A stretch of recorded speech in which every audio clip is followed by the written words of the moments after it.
So, welcome to the stream. I'm just going to wait for people to join here and then I'm going to start.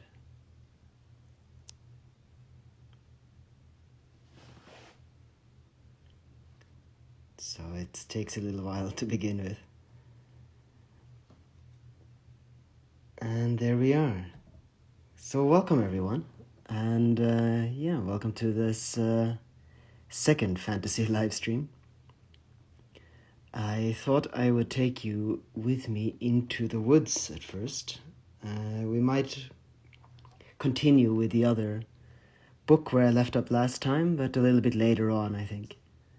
And just for a start with, I will just, take you into this little fairy tale wood. Hello, Dimmervan, I'm good.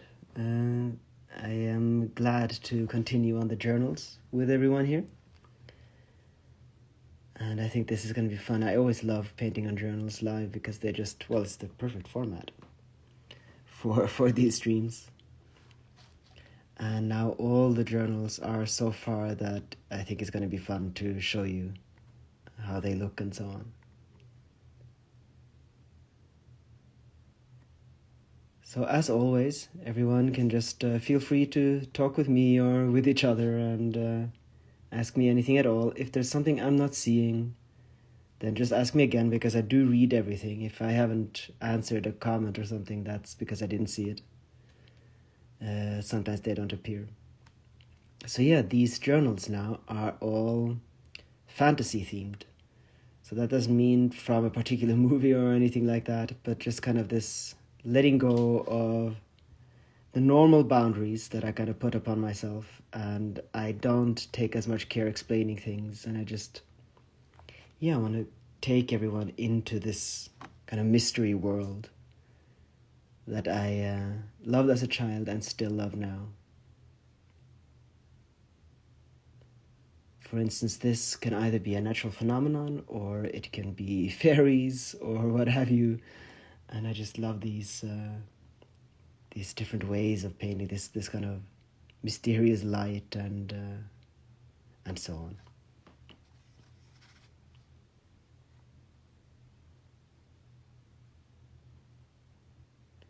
So the first thing to do is to get these little wisps here proper. Well, quite a lot of this I've just never done before.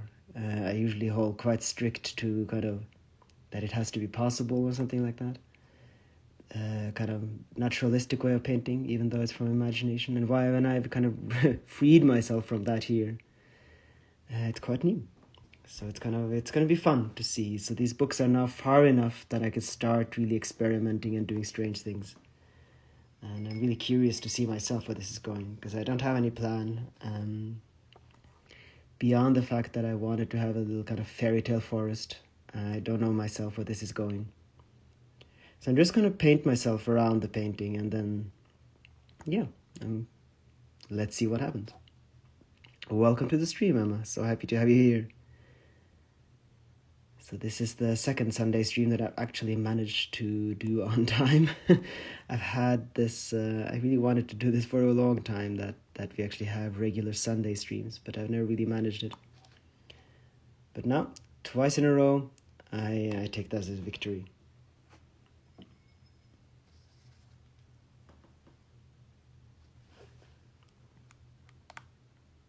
So what I want is for these little wisps here in the forest to have quite a strong light. Entirely sure what colors they should have yet around them, but I know kind of this white ethereal little glow. And then we're going to go into the trees and make them really, really old and gnarly. And I'm just going to put layer upon layer, I think, in this forest. To just have this really ancient woods. Kind of the woods that you don't really see anymore in the world. Where you just know that it's been there for thousands of years and nothing has disturbed it in all that time. And I really want to try to see if I can actually make that feeling here.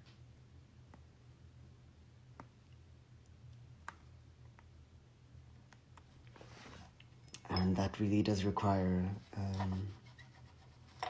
a lot of layers, I think, of dead wood, and maybe we'll have some glowing mushrooms in the dark.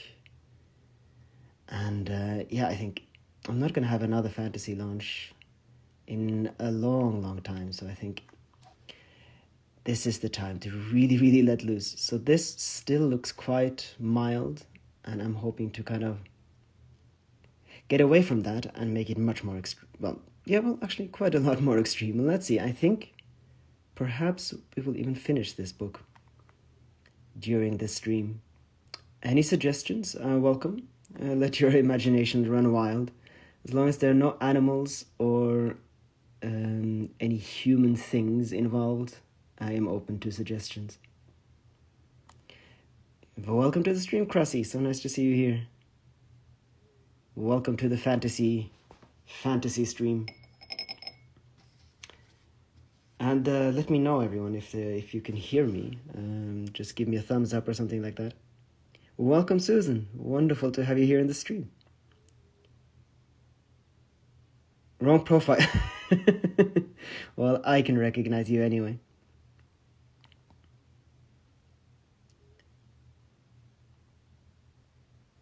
So yeah, as I was saying, I really want this to, and hopefully you guys can hear me, a really ancient feel to this wood. A thumbs up, very good. Then there you are, Crossy. Very good. So let's have an ancient feeling, and then for an ancient wood, we need, of course, a dead tree lying here. This one is better. Very good. Kind of across the stream. Hi guys, yes, I hear you. I have just some minutes, but happy to be here. Well, I'm glad that you managed to check in, even if it's just for a little while. There are always some people that stay for a long time, but I think most people check in, and that's it's very nice to have everyone kind of just looking through as well. I know it's Sunday evening and not everyone has 2 hours to spend on a live painting stream.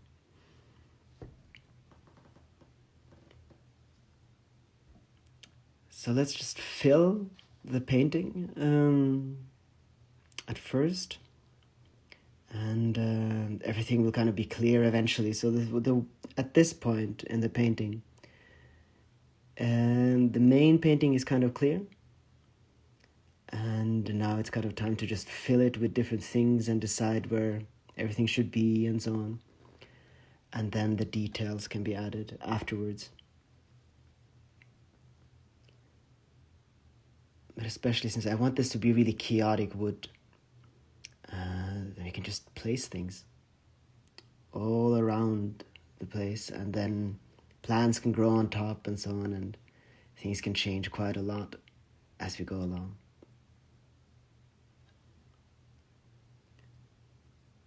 So yeah, grab yourself a tea or what have you, and put on some fantasy music. I am currently listening to a Lord of the Rings playlist, and let's delve into this world. What do you find most difficult to paint? So you mean of kind of a different phenomenon, I suppose? What I find quite difficult to paint is when the water is completely still and you can just see through it, and you just have this oily surface. That's something I'm not good at. I haven't practiced a lot, and I found that quite hard. Ice does have challenges, but yeah, I think kind of still water is something I need to work on, and I find that really hard. There are lots of things that are really difficult. Most of the really difficult things I still haven't really tried. So water droplets on a spider web. There are things that I really would like to paint, but I have to learn them first. I don't paint from photos, so I have to learn how to paint them, and that takes a while, and I have to dedicate time to it. So all of these things I hope to get to at some point, but yeah, they're difficult. So water and ice and water droplets and so on, those things are quite hard because they reflect in very specific ways that are difficult to know just from imagination. So running water, for instance, is easier, but the really oily one is quite hard.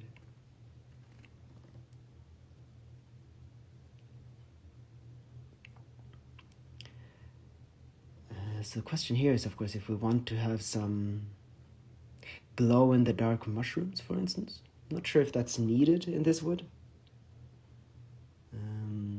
Not going to do that yet, anyway. I'm just going to try to establish the main painting first. I still haven't decided how crazy I want to get with these paintings. I'm quite a conservative painter. I learn from the things I've done before, and then I change it a bit at a time. So making really huge, bold changes and new things, it's a bit daunting and not that natural to me. But let's see what we can do.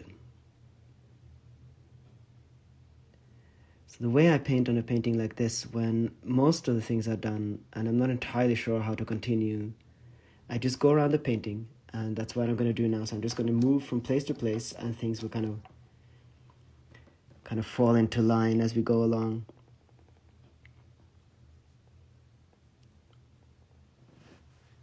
And I want these trees to be even gnarlier and older than I usually make them. Well, let's see if we can do that. So at the moment they're quite normal looking trees as far as my kind of trees are concerned. And I'm hoping to change that. Let's go in with liner.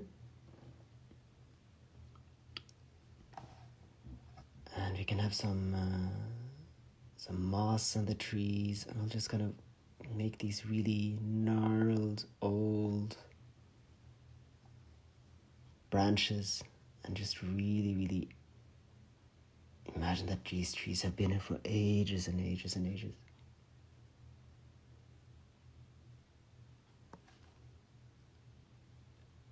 So what I really want the feeling of is really, really stuffy, really thick forest.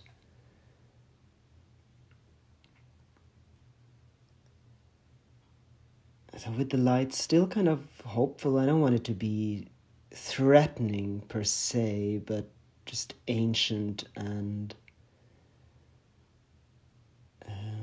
not hostile, but kind of strange and old. For those of you who know Lord of the Rings, kind of the Fangorn feeling of an ancient forest.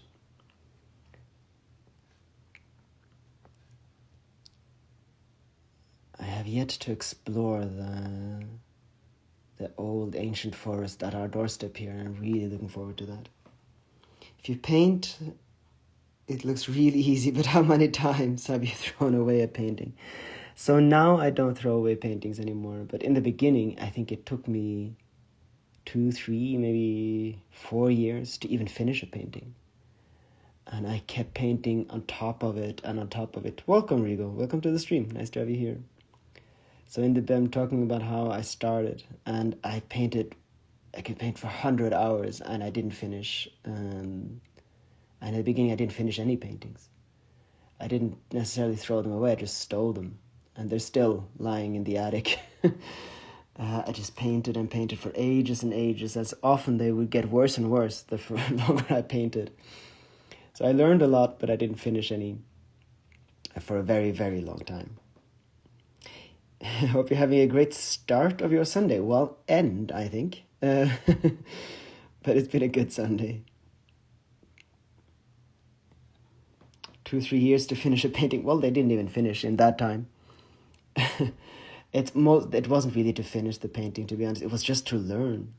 And I would let it dry, and then I came back a few months later, and I would paint a layer on top of the entire thing again, and then continue and so on. So it was learning more than trying to finish. Here's noon. I guess it's almost 9 now. Yes, it's 8:15 here.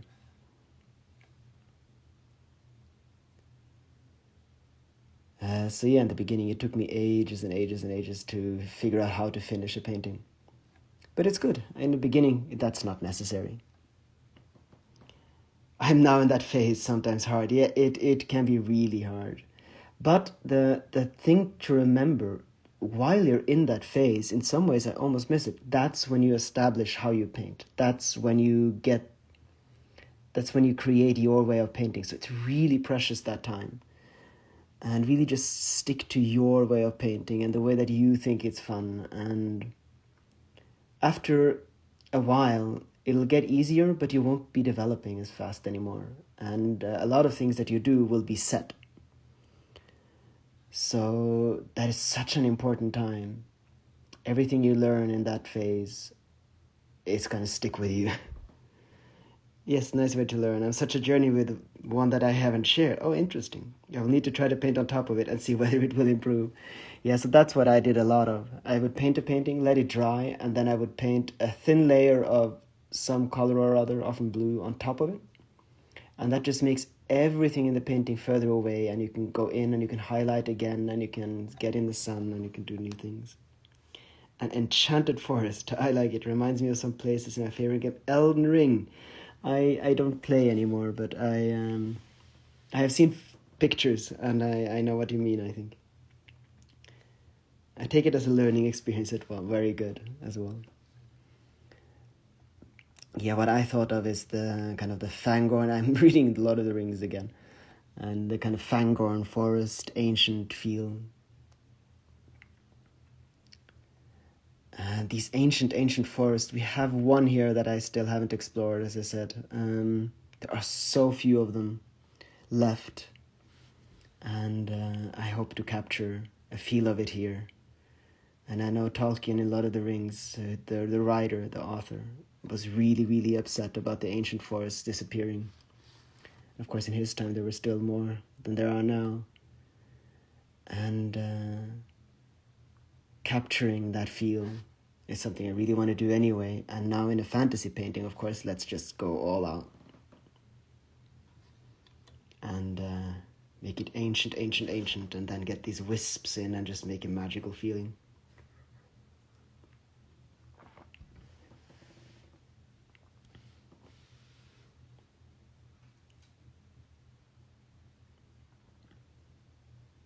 And then I'll go in and highlight these branches as well, so that each wisp kind of has its own light. And we'll have some leaves, but not many. And I think we'll have maybe 1 or 2 glowing mushrooms. And let's just go all out here. Like trees from the undying land. I don't know that, but it sounds enchanting. Yeah, I have to remember, this is a fantasy launch, and I am allowed to do things that I wouldn't normally do. I'm trying to figure out exactly what that is, and I think making things a bit more almost like the trees are truly, of course they are alive, but kind of more on the move. And let's just see.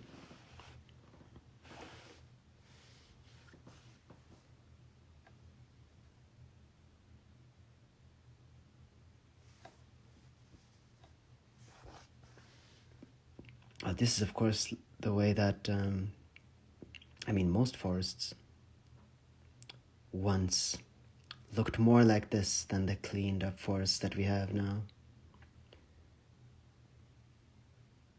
It's always important to remember how forests should look.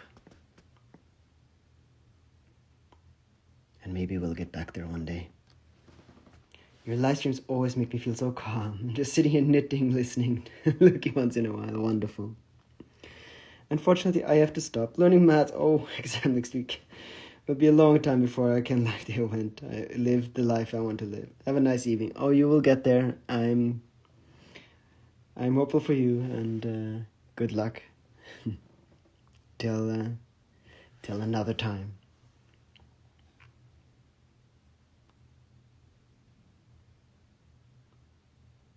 Oh, welcome, Jennifer. Welcome to the stream. It's nice to have you here too. I am taking everyone on a little forest walk into the enchanted woods here, and inviting everyone to just dream ourselves away into a different land, where the woods have been standing for thousands of years and just growing on top of itself, and where little wisps are just the most natural thing in the world.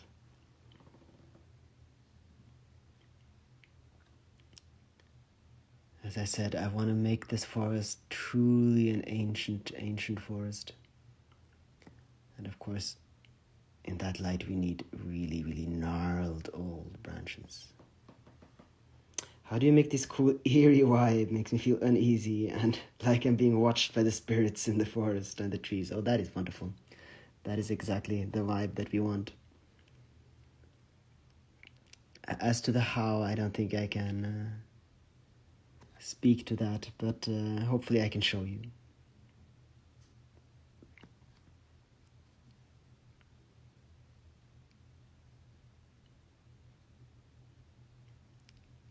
And we can make it quite deep, I think, so that you can kind of just get dragged deeper and deeper into the forest. So let's see how deep we can make it. We have this layer here, we have that, and then we can have another one here, I think.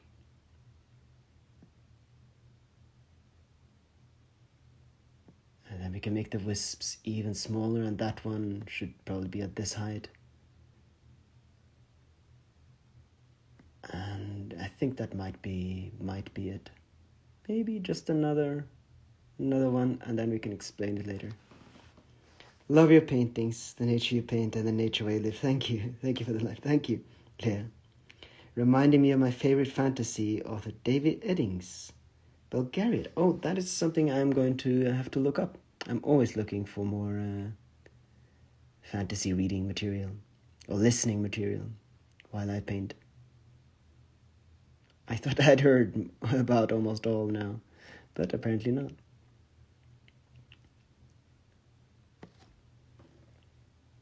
What I do like, what we can do with kind of fantasy is that we can make the trees a bit more flowy than usual.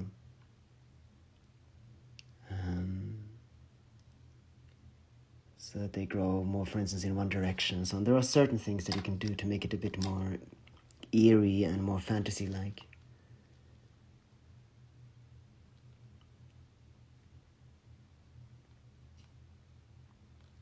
I don't want to just fill it completely with branches, so I have to make sure not to do that. Greetings from Serbia. Greetings, Leah. Nice to have you here as well.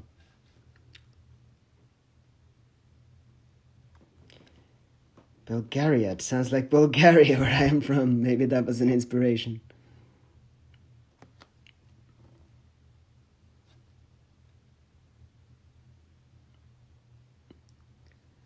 And then we can have some old. So I'm just going to go around the painting, as I say, and let's see though. If we want some glowing mushrooms, I should probably establish them now, so that I'll just put in some light from them now. Yes, showing the personality of the trees, independence from the laws of nature. Exactly. I think that's going to be nice.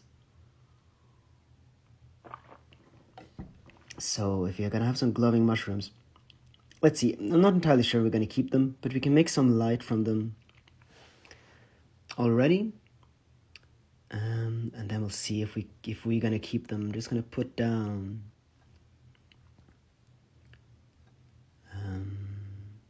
a little light. Like something like that. And we'll see, maybe we'll have one here and the light can be reflected. What color is this BRW? Brown, or did you mix it this? You're probably not meaning BRW, are you? Brown, or did you mix it to make your own variation? You mean the branches? So I'm mixing like crazy here. My none of these colors are true colors. I just have a huge palette here full of all kinds of colors that are just completely mixed with each other. But you're going to have to tell me again what exactly you want to know.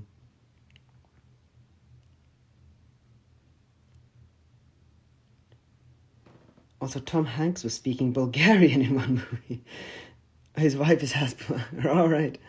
So it's something that most people wouldn't pick up on, I suppose.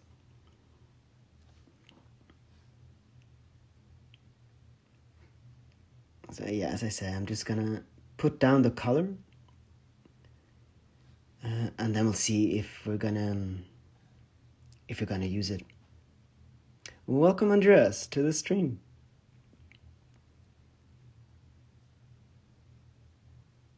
Oh, welcome into the fairy forest.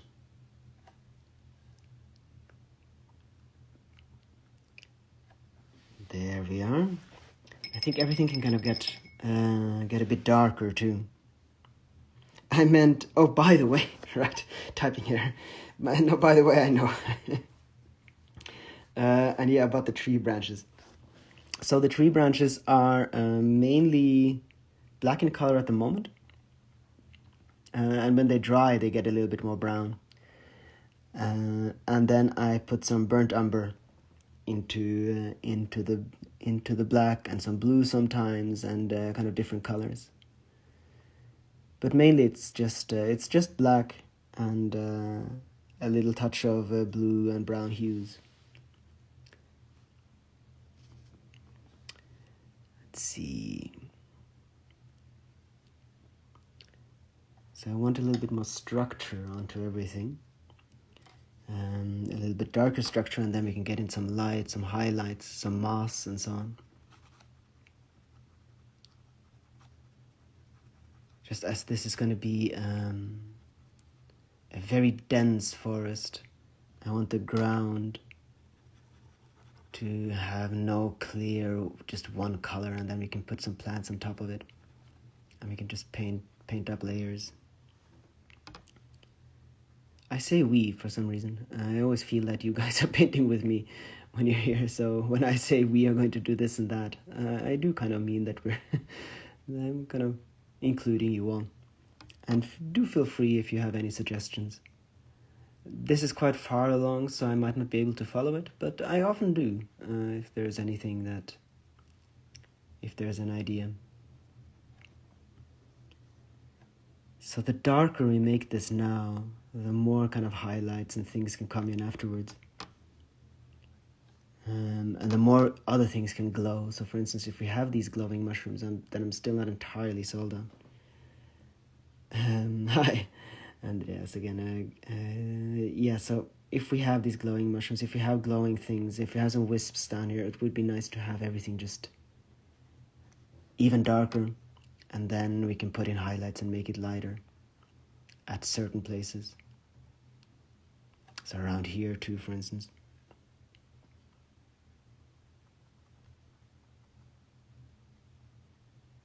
I really, really enjoy this stage because so much is already decided, and I can kind of just wander around the painting.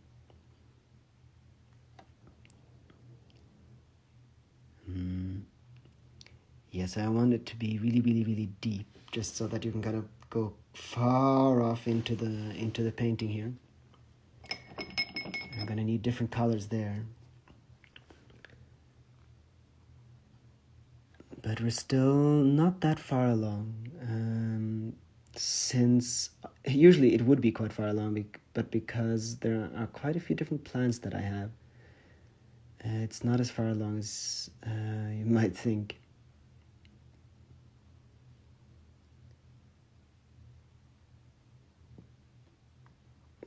So, from start to finish, how long would this take? So,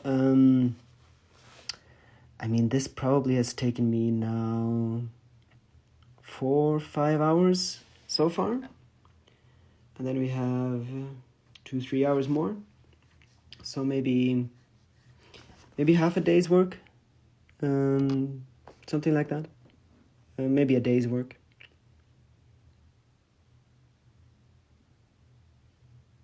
It's a bit difficult because I do paint on other things at the same time.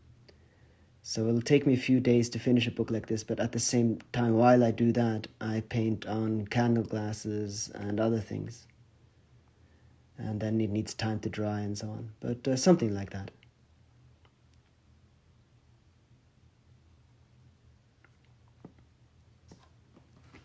Oh, you're welcome. So I'm going to put in more light and so on and explain and try to get this a bit deeper. There's kind of free spot here. I have to figure out something to do there.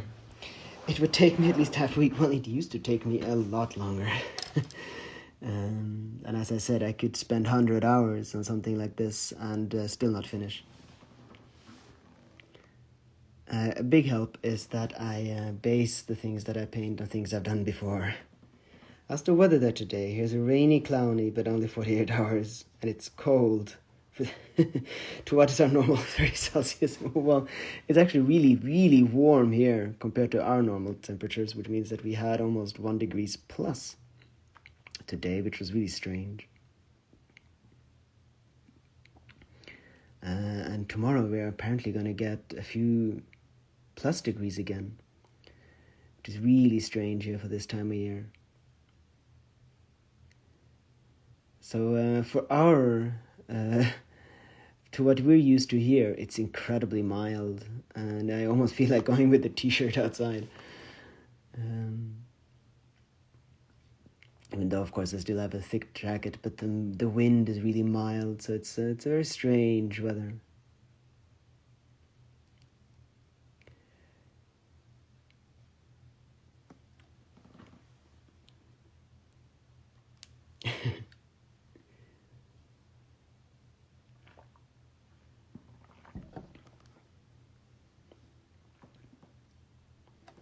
We might want to put in some highlights soon, and then I'm just gonna, as I said, I'm just gonna go around here, and then sometimes I'll make something lighter, I'll make something darker, and eventually most things will kind of show themselves here.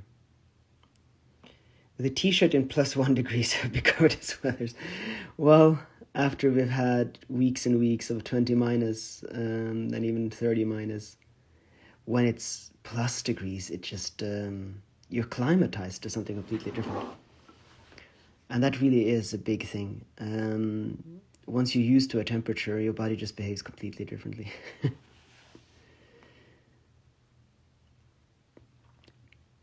I mean, after a while in the summer and you have 30 degrees and so on, of course, then even 10 degrees is cold.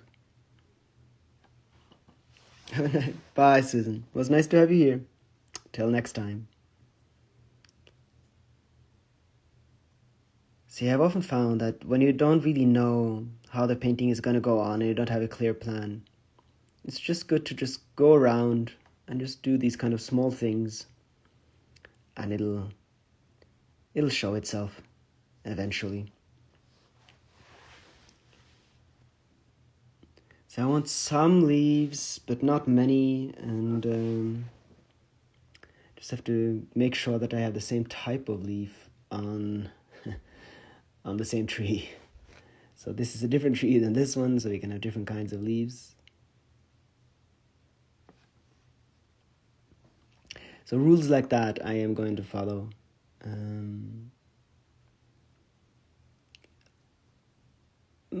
Maybe it's the same kind of tree. The little rock in the stream looks amazing. Yeah, I really wanted to make this kind of a crowded painting, and we're going to have to kind of make it a bit clearer towards the end again.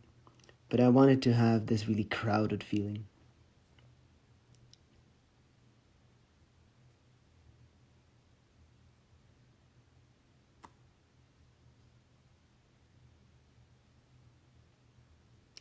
And then I think, yeah, not many leaves. Just some leaves on the branches.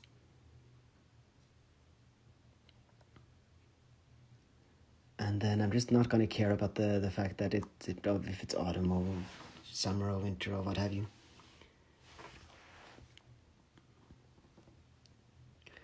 And let's make some highlights, just so there's a little bit of clarity. I think the highlights are going to be the color, not of the sun, but of the wisps and the mushrooms. So that's the actual light. And now that I think about it, before we do highlights, I am going to make this darker. Let's just make the entire forest a bit darker. I think it can be a really, really, really mysterious place, this. The darker we have it, the lighter the wisps and so on will be. Well, not that one, apparently. There we are. Looks very fantasy, very good. That is the goal. So I want it to be very much a fantasy, fairy, trollish forest. And to that end, let's make it darker.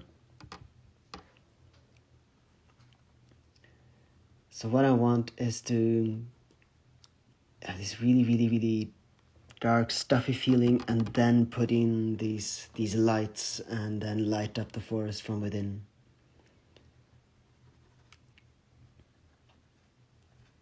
And then we can have some really great contrasts. But for contrasts, we need dark.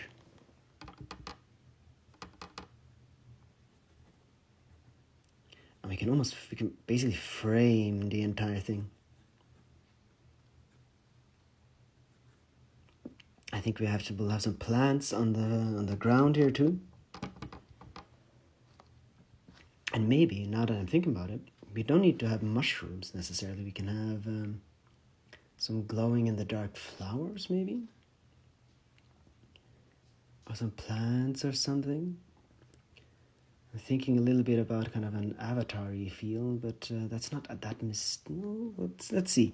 So they don't have to be mushrooms. Not entirely decided upon that yet.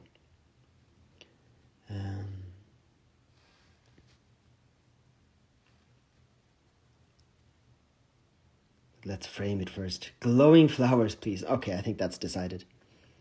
We'll have some glowing, I think, avatar feeling. Okay, let's have it a bit avatar feeling. We'll have some glowing flowers, maybe some different plants that are glowing. We'll have it a little avatar fairy tale mixture about it.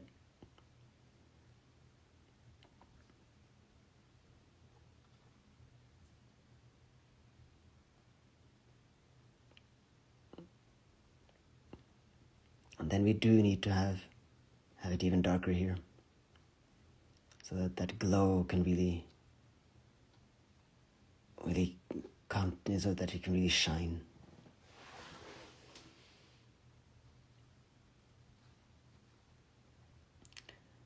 And that's the lovely thing about the fact that this painting is already a bit dry, at least a few of the things, so I can paint on top of it.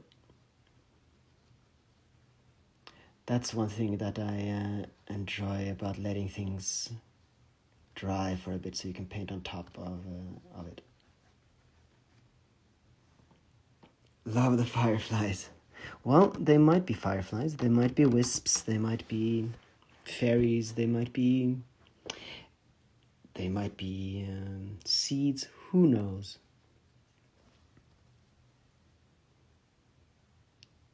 As I said, for this fairy tale theme, I'm just going to try at the very least to break free of my bonds. Sorry, I got thrown out for a moment. Oh, well, welcome back.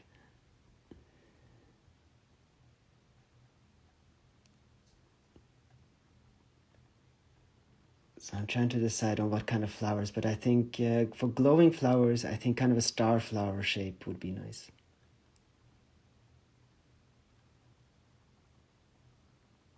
Okay, let's make sure that we're not removing the wisps. I'm just going to call them wisps, but they can be whatever you imagine them to be.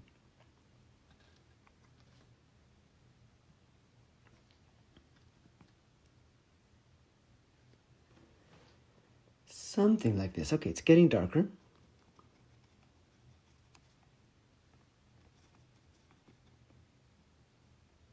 Welcome, Insta, to the stream, or PRW, yes?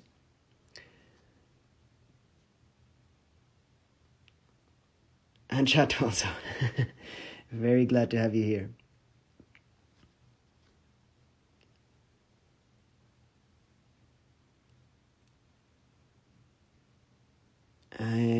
Yeah, and welcome to the fairy tale forest. We have just decided that there should be glowing flowers. So the blue spots here are going to be for the flowers. And then we have our wisps. I really like the the falling trees. Very mystical. Very good. Very good. It should be mystical. Yeah, that means that... what is this brush? Oh, this one? It's a flat brush, but it's... well, not flat, obviously. It's it's from a set of very different kind of brushes that I have. There isn't a particular name for it, but it's basically a flat brush that's well, as you can see, not flat. Such a welcome to the fairytale forest. Well, you guys are all very welcome into this fairytale forest here. Let's make it even more fairytale-y. So to really have the flowers glow, I'm just going to paint the glow first so that I don't have to paint too much behind them. And the glow can kind of be on different things around it.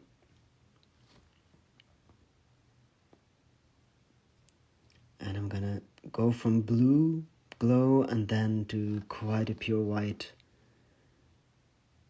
at the base of the flower. Well, that is what I love with having lots of different kinds of brushes. So each brush kind of has its own unique thing that it's providing for painting. And so I always need, for every time I paint, I always have at least 10 to 20 brushes next to me.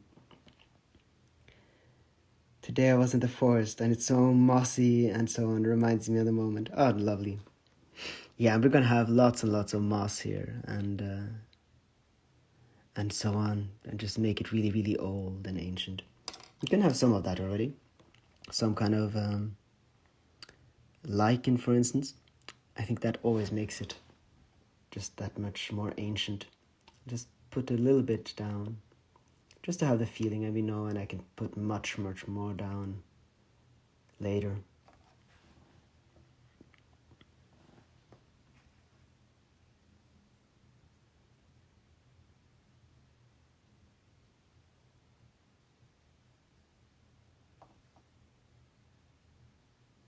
Something like this.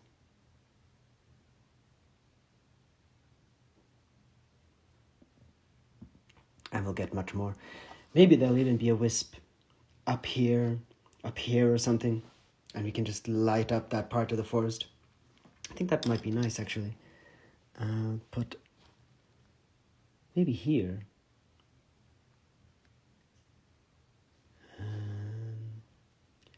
There. And one here. Just have to make sure that I know where to that I have them. Something like that, and then we have the flowers here. There we are. And let's get the colors for the flowers. And I think we can paint the flowers soon.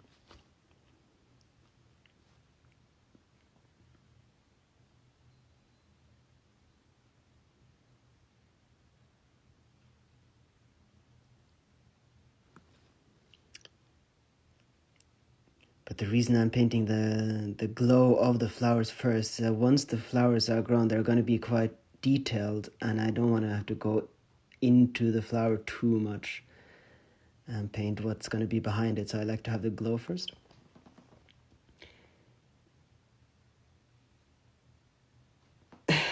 Glad I watched and really enjoying it, but after my iPad, this makes me think it might be a mission too far for me. That's quite all right, John. But glad that you stepped in. Yeah, step by. Step by? Stop by. There we are.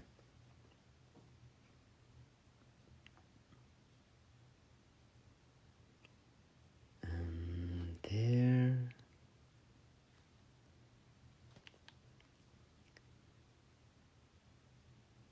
I'm really getting impatient to paint those flowers into the painting. So let's just have a little bit more. Quite a bit of this can be done afterwards. And let's try flower. I'm a bit nervous. I'm not entirely sure how the flower is going to look. I'm going to paint it with light blue, and then we can add in white and so on to make it really glow afterwards. So as with everything that glows, start with a little darker color, and then it's always possible to make it lighter afterwards. Okay, I'll have to stabilize my hand here. I'm just going to try and see. I'm probably going to have to hold my brush breath here.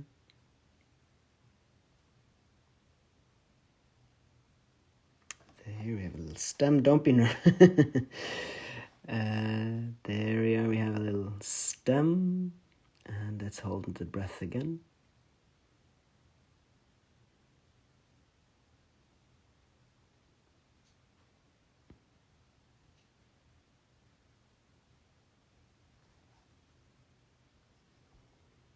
So I wanted something really delicate.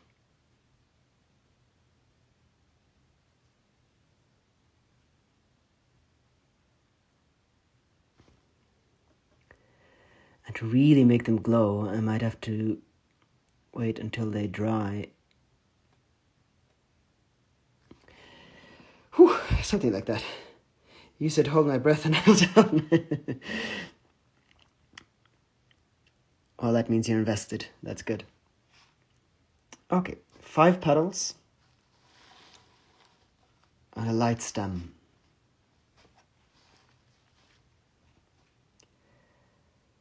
And let's hold our breaths again.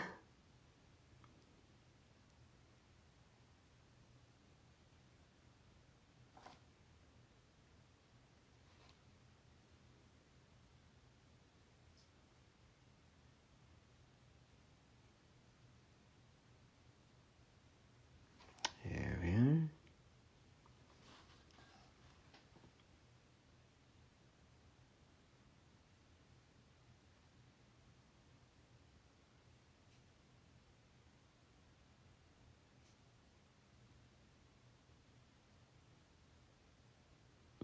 Can go in and make them more detailed afterwards. Whew.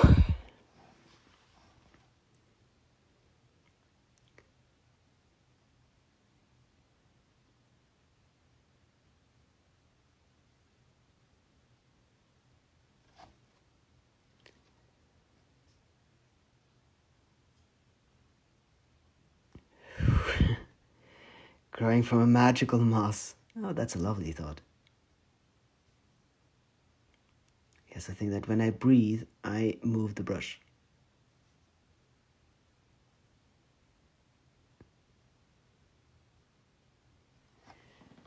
That, a little bit too big. You can fix that. Just like that. Thankfully, there's not really any mistake that can be made. I can only fix it. Looks a bit like an Arctic starflower. Well, that is exactly what I'm thinking about. Although they usually have 7 petals. But that is where I'm getting my inspiration from, actually. So, very good catch. They are much smaller, though. But that's what I was thinking about.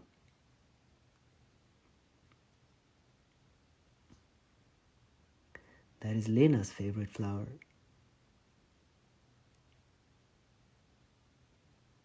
Here.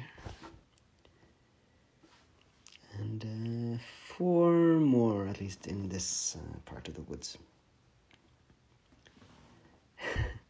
Very good. I'm surprised that you all know it. It's not that well known, I think. Or maybe it is.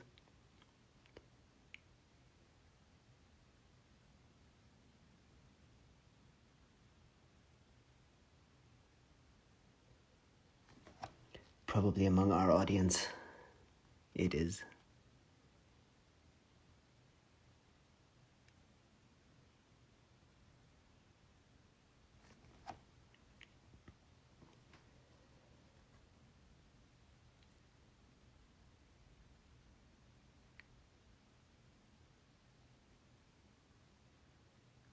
And then I think we can make them glow from within, so... The flowers look very cute. That is very good. They're going to glow a lot more, though. Thank you. ambient. Studying plant medicine, and it was mentioned. Oh, lovely. I didn't know they were medicinal.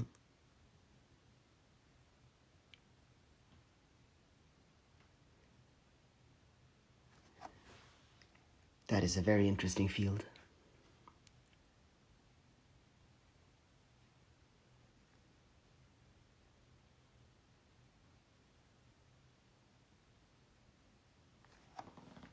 Good evening, Yvonne. Coming in at a delicate moment. Yes, you are.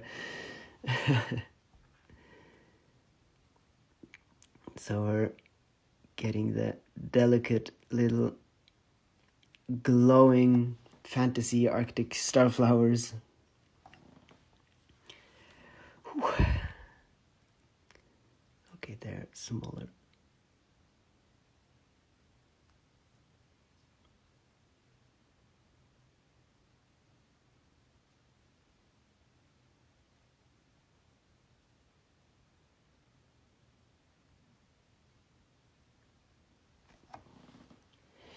Whew. I've just been binge reading information about Arctic fauna and flora because my biggest goal is to live in the north of Norway too. I did think that Arctic starflowers, surely they are not that well known, but that explains it.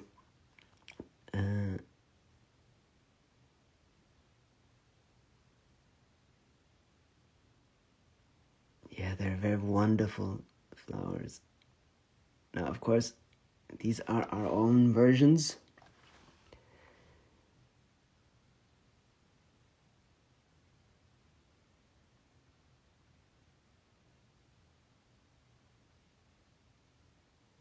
There we are.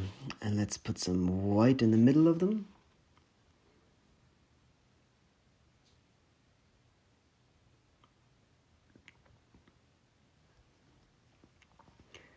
There's still quite a lot of work to do with each flower, but just so we have them kind of established. And of course they can glow much more. There we are. Whew. And maybe there'll even be more flowers and so on. But now we have established them, and first I'm just going to make them glow a little bit more. Not the computer, so much better to enjoy the fill painting. Very good.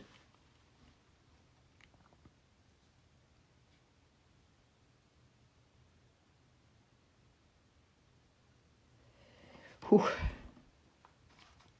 I am glad. Yeah, it's starting to come to life here, I think.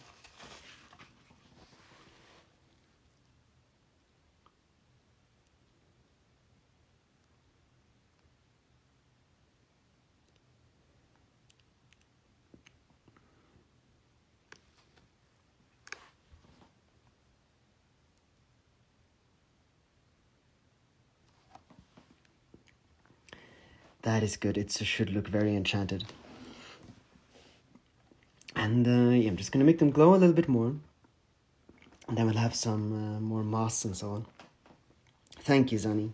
One says, many years ago I was painting something and then realized it felt very uncomfortable. I'd forgotten to breathe.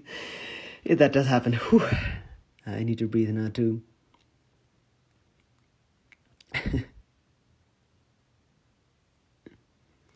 It is worth it though. There we are.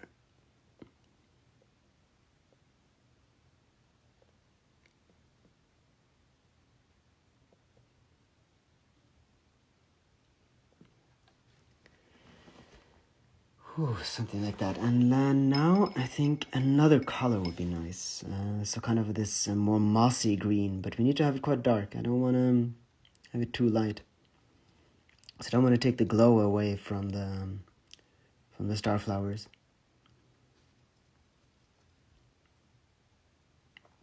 It's always a bit difficult when you paint something that's supposed to be really in the kind of, almost not at night, or maybe at night. The colors just need to be really, really subdued. Well, let's see if I can manage that here.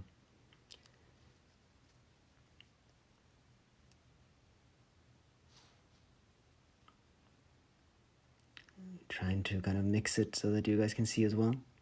So it's quite a bluish green now, and that's good for the floor, and that means that we can have a different kind of green on the trees and so on. Is this your favorite flower too, or a different one? So favorite flower, I'm not even sure if I have one. Oh, I actually do. So my favorite flower, I love the Arctic star flower, but my favorite one is the passion flower. That's accompanied with the fact that I just love the plant.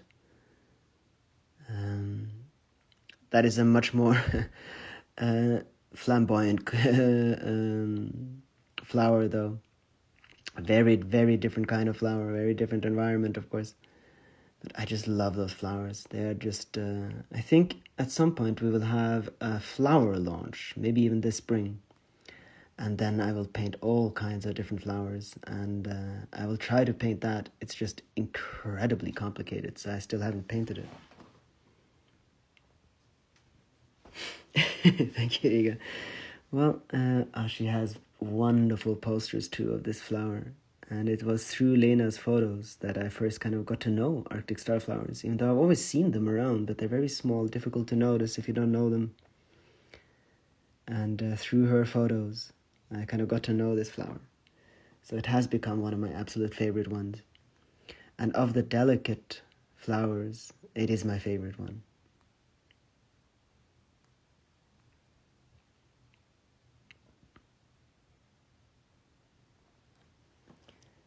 About half I was looking up that flower just now. Our passion flowers are just the most incredible flowers, I think, in the world. Nothing really looks quite like it. And I love vines too, so the way that they grow and at the speed that they grow and so on. So passion flowers are just incredible. I have the passion flower in my garden. My personal flower is the snowdrop flower. Lovely. I'm not sure if I know that one. And there are a lot of different passion flowers. It's the Cariula, I think, is the one that I know the best. It's the blue one.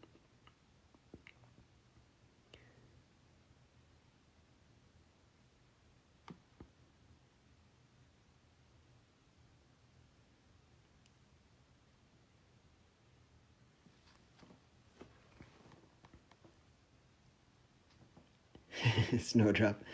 I'll have to look that one up. And for the flower launch, I think we will just go on to all of them. Fuchsia is an incredible one. Wild fuchsia. Lena's grandfather is a botanist, and in his garden he has actually a wild, for those of you might not, none of you might know it, but it's a wild fuchsia flower, which I think grows in the Andes. Just incredible flowers too.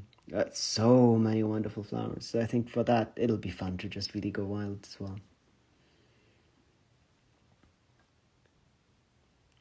So here I'm just trying to add a different kind of green too, so that the forest will be more saturated with different greens and different color, different mosses. Just learned passion flower, and I've never seen one before. Such exotic colors. Yeah, they are incredible. A little white flower, one of the first flowers to come up after winter. Snowdrop, is it, where do you live? If it's in Europe or North America, I might know it. It might be called something completely different in Norwegian. You might be, are you talking about kind of the alpine? I think I might know the one you mean, but of course it's a big, big world, and lots of different flowers and different variations on the same themes too. Okay, and let's get back to the branches, I think.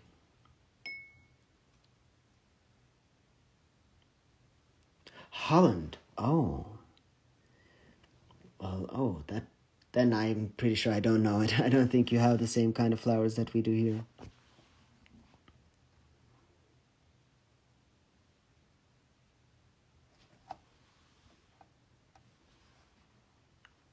was thinking about Edelweiss, I think, but that's probably not the one you mean. Bulgaria, we have snowdrop in the winter as well, peeking through the snow. Oh, whoa. Okay, then I definitely don't know it.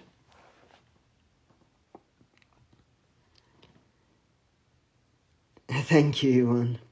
Yeah, that is exactly the feeling. Imagine being there and forgetting the world. That is exactly the feeling that I want to convey here. Just this, that when you're in this forest, nothing else matters.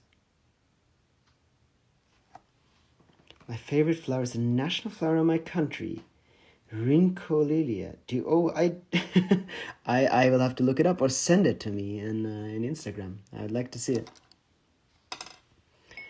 I'll definitely have to have. I'm thinking about the next launch after this one might be a flower, flower theme, and then I'll just try to paint absolutely every flower I can I can manage. I think that would be a lot of fun. And then you guys have to send me all your favorite flowers.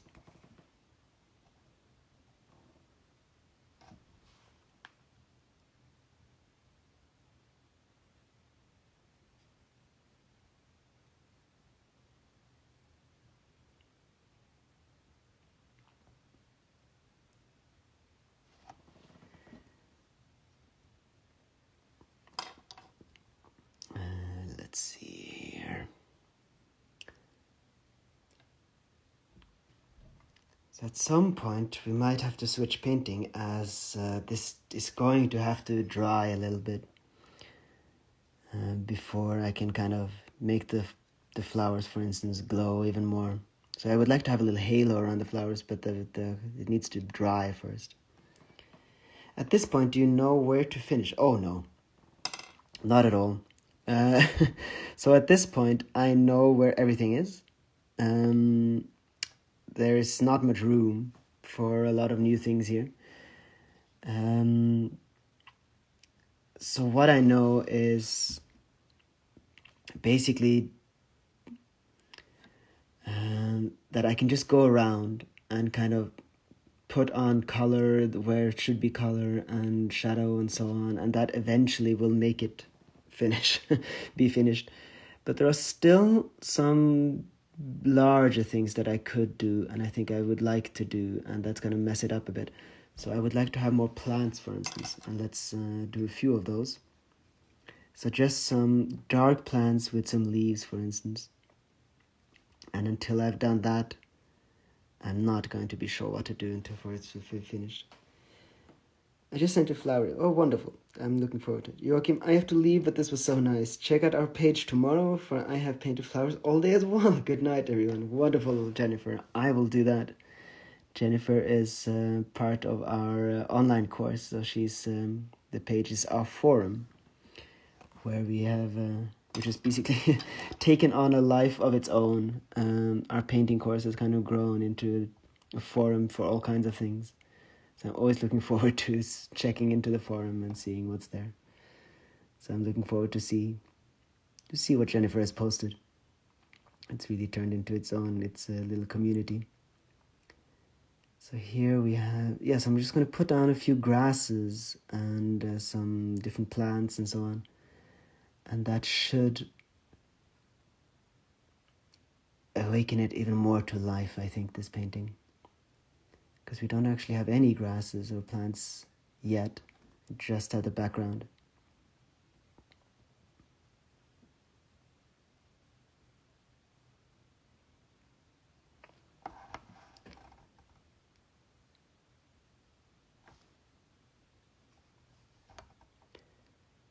And of course, once there are other plants that don't glow, it's going to be even clearer that they are glowing flowers. I've noticed that you like ancient trees a lot, besides Lord of the Rings. Where do you get the inspiration to make them? Oh yeah, I love ancient trees. Of course, we live in the forest here, and there are always places where there are ancient trees. I grew up in the forest, and there was an ancient forest So I don't think a forest that has never been chopped down or anything has been done in, but more almost. And it was just really just this, it looked basically like this. And I really just fell in love with it and spent large times of my childhood growing up in forests like that, and in our cabin, a family cabin and so on. And so a lot of the places where I've been growing up and where I spent time, there have been ancient trees and places looking like this. So a lot of it is just memory. That's one of the reasons why I'm so sad when I see ancient or just forests being chopped down, because then it's lost. Even if the forest grows back, it doesn't actually grow back. So I really, really treasure these ancient places, and I would like to paint even more of that. One of the reasons, one of the many, many reasons, but one reason for me to paint is to show off this, how forests should be. And they should be like this. They should be so old that everything knows exactly where it should grow, and it's growing in the footsteps of the plants that came before, and they are so much more resilient, these ancient forests.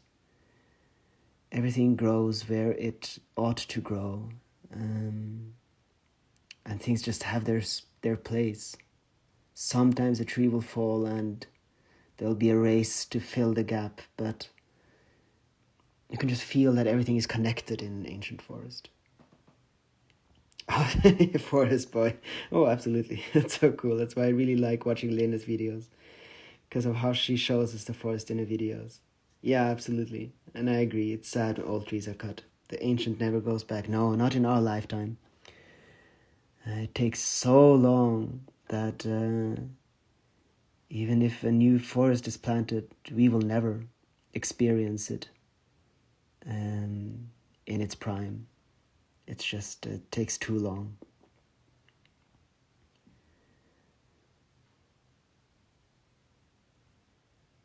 But so at the very least, I can kind of wake these ancient forests to life through painting, and those that still exist, I hope to visit.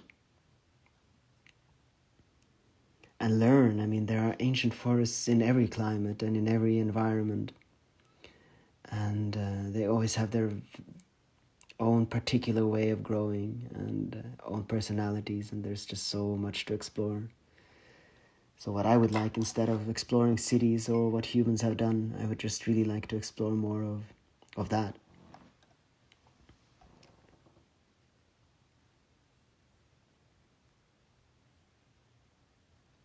So I think if we're going to travel, those are the things that we are going to look for, to see. It's not going to be the Eiffel Tower or the Louvre. It's going to be the ancient forests of that country.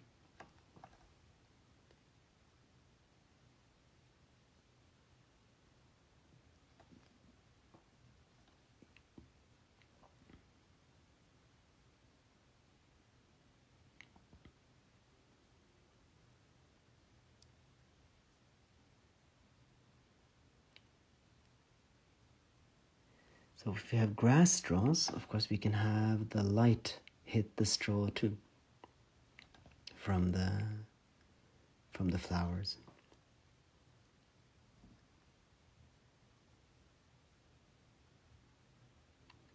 And the light can hit the river, and we can make this more and more mystical, I think. But as I said, I might have to let this dry soon, and not just dry, but sometimes I need a little bit of distance. It's just a lot of things going on in this forest here, and I might need a bit of distance before I can continue it. But we have lots of different books, and I have all of them are fantasy themed. So let's see what we have. So I think I'm going to put this aside for now, and let's see what we have here. Of course, we have the one that we started last time, but that needs to dry a little bit too. I have a golden tree. And let's see here. I'm just going to put in a few different ones. Also, I wanted... Oh, let's see. I'm just going to see. Let's celebrate the fact that Bulgaria has the snowdrop as a plant. Schneeglöckchen, by the way. Oh, those are... Yeah, Schneeglöckchen. Those I know. Also, I want to take a moment to thank you, Elena, for inspiring to keep pursuing my goal and one day live in a cabin in northern Norway, where a hike in the mountains is just a short walk. Oh, that's wonderful. I'm glad. The forest and the woods I roamed through in the 50s, about 80% is gone. Yeah, oh my God. That is awful. Yeah, that is the horrible fact, is that there's just so much that has been lost. I'm just desperately trying to save those few little remnants. But yeah, most has been lost, especially in Europe. Hopefully there will be some small parts of the ancient forests that are saved. But yeah, so much has been lost. Let's see here. I'm just going to put in... Let's see which one. Well, there's not that much more we can do on this one that I'm going to put in here now. But a little bit.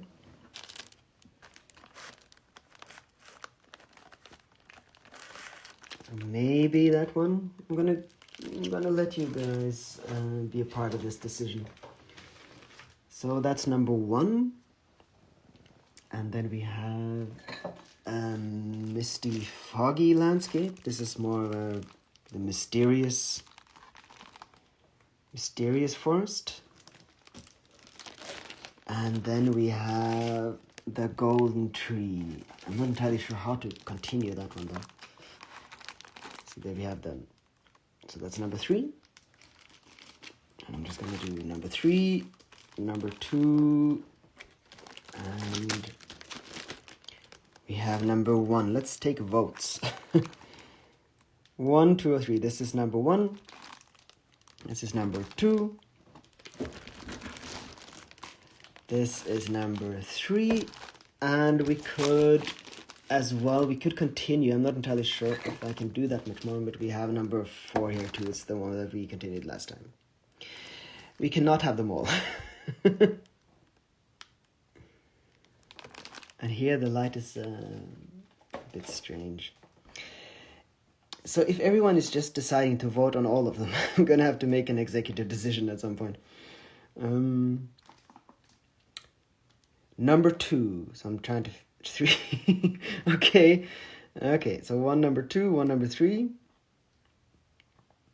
Next one gets it. 2 or 3? No. Okay, so it's not number 1. 1 or...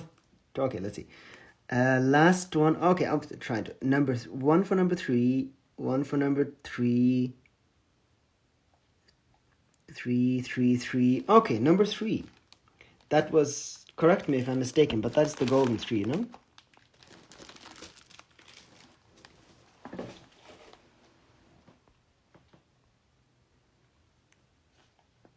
Number 3. Is this number 3? I quite forgot. I think this is number 3. You're gonna have to correct me if I'm mistaken.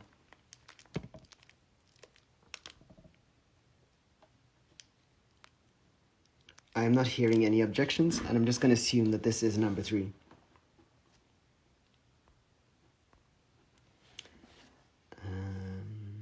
Was that number 3? I'm going to start painting this, and if you guys aren't going to stop me, I'm going to assume that this is number 3. Yeah, that's 3. Okay, very good. I'll have to see if I might have to clean that. Okay.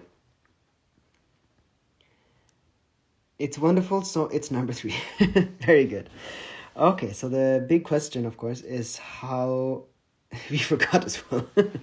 So how do we continue? It's not entirely dry. I'm going to try to make it glow a little bit more. I'm just going to go around that too. So I think what we can do You can paint in details all the way in the background. Yeah, I'm just going to go around it. I'm going to try to make this glow a little bit more first. And then I'm going to paint quite a lot of the detail work. Let's see here. And we already have, so if I put this, oh yeah, you can see it. So we have the glow is already here.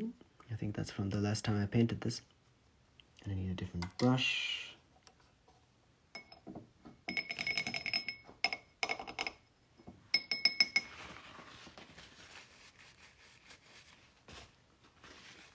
Let's see, and it's really important to really make this tree glow. So it shouldn't really look like there's sun on it.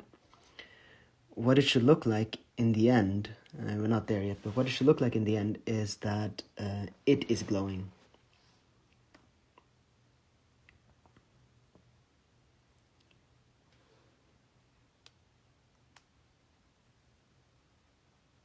That's what I want from this tree.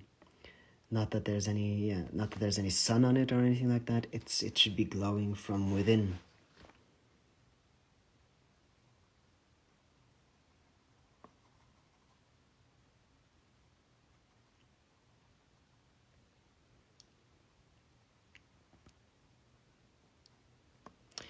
I just got new watercolor paint. It has metallic colors. Oh, that's lovely. I have to make fairy tale paintings with that as well. Metallic color sounds wonderful. I don't have any oil colors that are metallic, sadly. I would like to have that. What I do have, of course, I have metallic colors for glass and porcelain. So when I start to make porcelain cups now, for instance, I even have, it's called luster. And I can make mother of pearl, for instance, and so on, and different effects. So I'm really looking forward to the fantasy porcelain ones.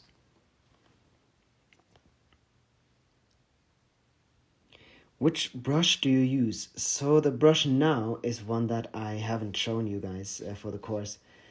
It's looks something like this. It's a kind of a tiny flat brush. So it is a flat brush. It's just absolutely this almost the smallest kind of flathead. Let's see if I can get it like that.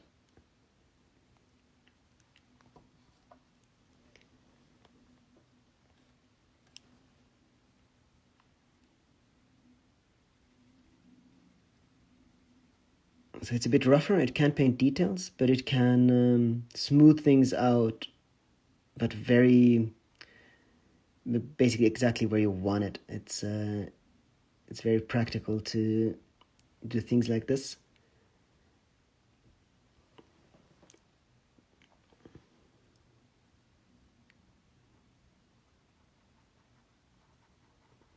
So let's just smooth everything out, and then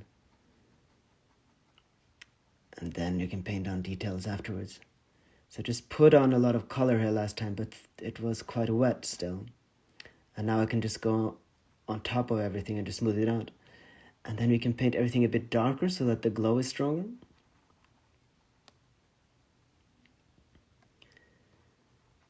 So just as we did with the other painting, if we make it darker all around, the tree should glow a lot more. So what I want to do now is I want to do some detail work on those trees there in the background. I have some oil paints that look metallic as well. Oh, two different gold and silver, copper, pearl colors from Rembrandt. That is interesting. I thought they were usually kind of cheap and bad colors, but Rembrandt is a really good one. I'll have to look at that. I like Rembrandt colors. If they have metallic, I will buy some. That could be fun for flowers and things as well. That is a good tip. Thank you. I didn't know that Rembrandt had those. Okay, let's try to make ancient fir trees.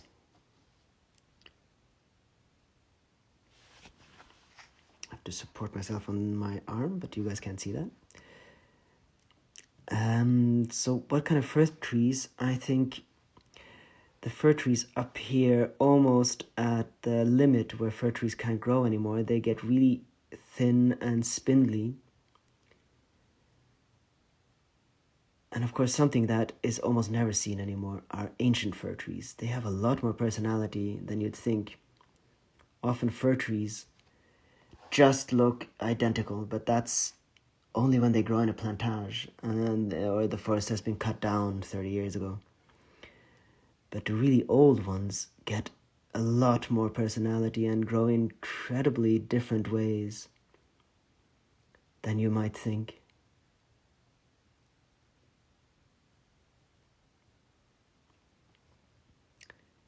So I'm going to try. There aren't that many ancient fir trees around. Often they've been cut down. So I don't have a lot of memories of the really, really, really old ones, but I have some. I'm going to try to draw on that. So the old fir trees will have branches growing out of branches. They don't just have one.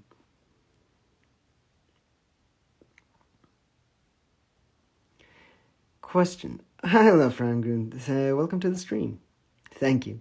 Question. When you draw, how do you decide that some details are enough? When I draw, I always ruin my paintings with too much touching. So the way that I do that is that I look at the most detailed thing I have done. For instance, right now, that's this tree. And everything else has to match that level of detail. So, and that's how I know that I'm done. So you can paint an entire painting with a lot less detail. Just make sure that you don't paint one thing more detailed. So then it'll look a bit strange and you're going to have to go around. So the way that I know that I'm finished is when everything is at the same level of detail. And that's really why it's so much easier for me now to know when I'm finished. Because that's the goal. I need to place everything. I want to have the light at the right place. I want to have everything the way I want it, basically, on the painting. And then I go over the entire painting and make sure that all things are at the same level of detail. And once that's done, the painting is done.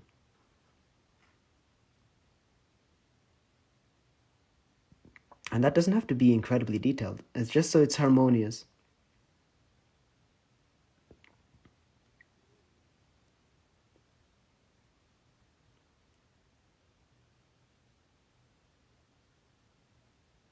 And then you can do it the other way around too. So, as I did here now for the land here, it was almost a bit more detailed actually, but then I'm just going to go over it and I remove all the lines so that it's just one smooth surface.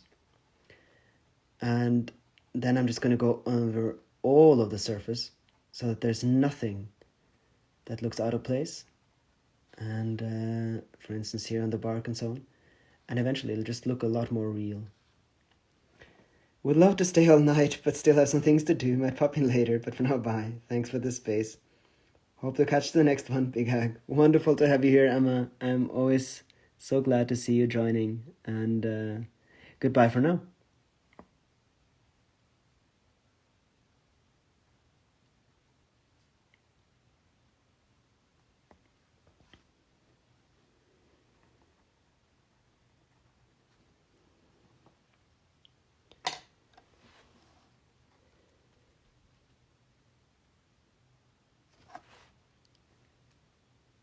So yeah, what I really want is to actually have some fir trees with personality, and let's see if that's possible here. I really love how the hinges on the journals combine so well with all the paintings you make. Oh, thank you. Yeah, I try to make them to be a part of the painting. It's not that easy because they really are in the middle of the painting. But I'm glad you think so. The copper color really blends in. Oh, that's very good. Yes, I always try to make them look, and of course painting inside of these holes here always helps. Oh, good that helped, ambient.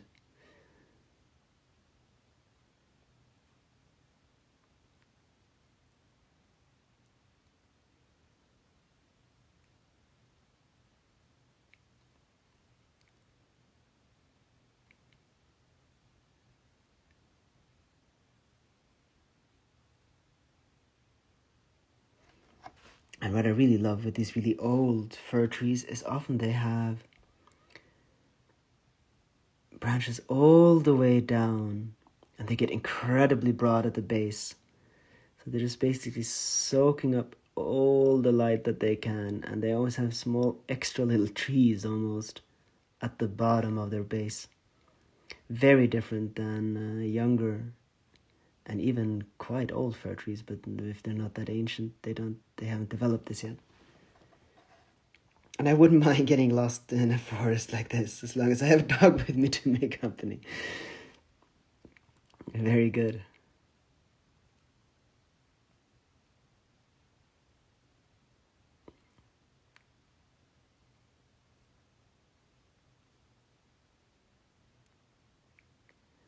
I now have incredibly dramatic choir music from Lord of the Rings on my ears.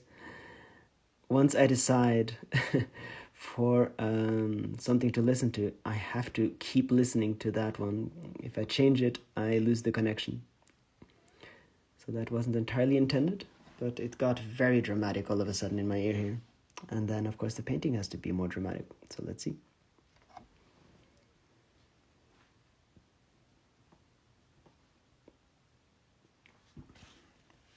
So there we know. All the trees are going to have this level of detail all around. But I think before I do that, I want to have everything a little bit darker.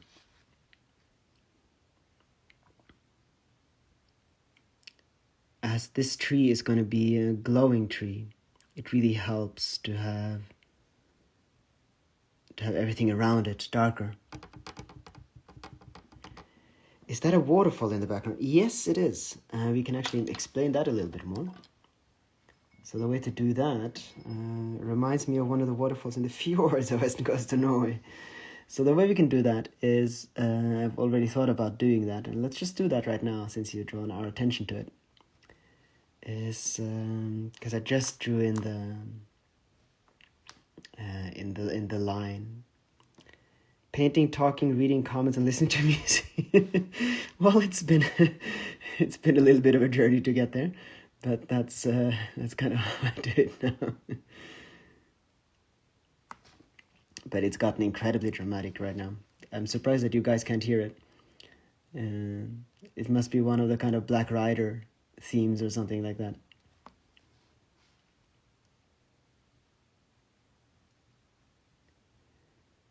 So I thought it should be possible to see a little bit something like that, and then we'll have the trees in. This is all going to get more detailed so that you can really lose yourself in the forest in the background too. It's not just going to be blue color. It's going to be an actual forest where you can see the details and so on.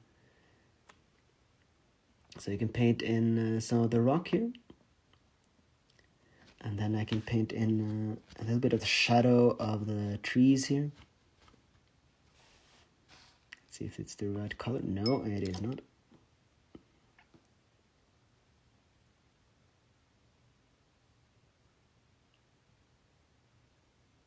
So kind of a grayish blue-green. No. It's not that easy to match colors. Let's see here. A little bit bluer. No, that's too light. And taking care not to speak loud as the typical headphone effect. Well, that is one thing I'm not entirely sure what you guys are hearing. Oh yeah, that is true. That I don't scream into the earphones. Hopefully I'm not. Especially when the music gets a bit too dramatic. Having just read Meditations by Marcus Aurelius, I can imagine myself sitting down by that waterfall, just appreciating nature and how insignificant we are as mortals. Very good.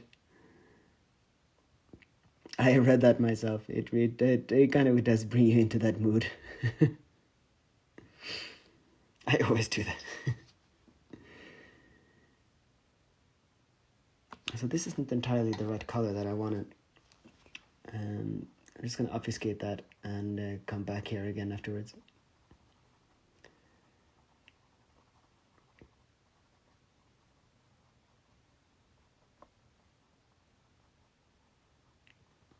You guys have to let me know if I'm screaming into the headphones, but I don't think so.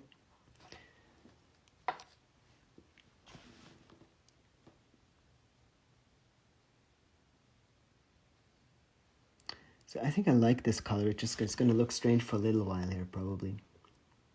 And I have to decide how big the trees are.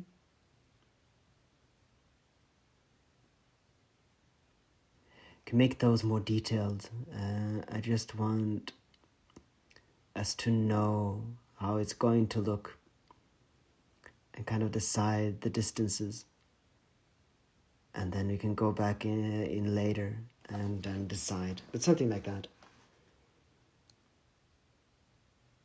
We realize so many things, how important nature is to our mental health. How wonderful. Not at all. Oh, very good.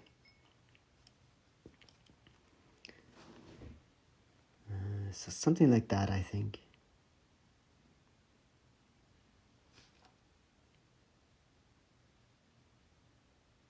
Yeah, I'm not entirely sure how this is going to look, but at least now we know what the plan is, and then we'll go back and we can decide a little bit on colors. I think we're going to work our way up here, because that's probably going to be quite a lot darker than it is now.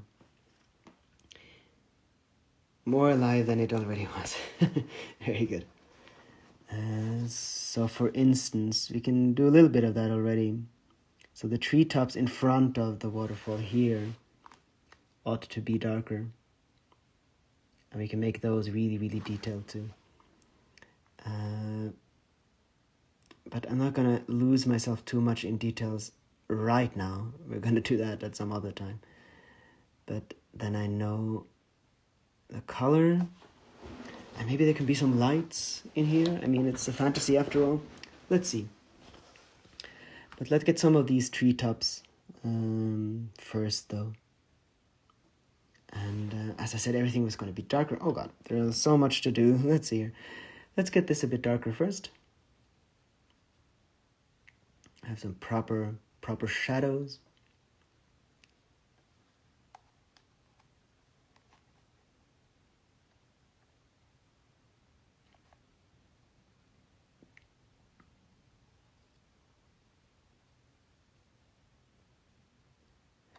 And I think we can have some really detailed but completely black trees here. How do you make the leaves effect, by the way? What leaves effect? You're going to have to tell me about that. What do you mean? What kind of paint do you recommend for beginners? Well, I began with oil color. I would recommend begin with that where you want to end. Oil isn't more difficult. It's a different way of painting, and you need different mediums, basically. But if you're completely in the beginning, I would still, if you want to paint with oil, start with oil. They're so different mediums that I wouldn't decide on what to begin with according to where you start. It's just what you want, what effect you want, and what speaks to you. So if you want to start with oil color, you can. I did. The tree one, rounded leaves. On the bottom right. Let's see. Just a quick hello. Hi, Agata. Welcome to the stream. Tells you about healing nature. Oh, that's wonderful, Lynn. On the bottom right side, the leaves effect. Oh, of course, the leaves later are going to be made one leaf at a time with this.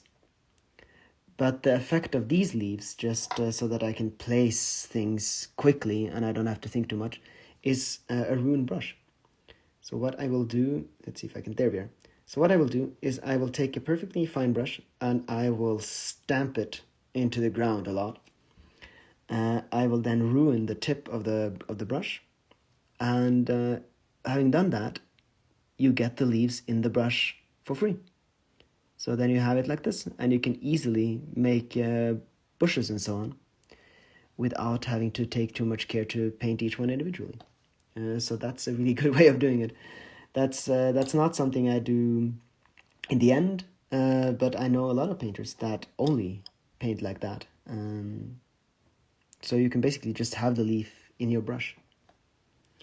And it looks quite good, and it's really easy, and you can make entire forests in no time.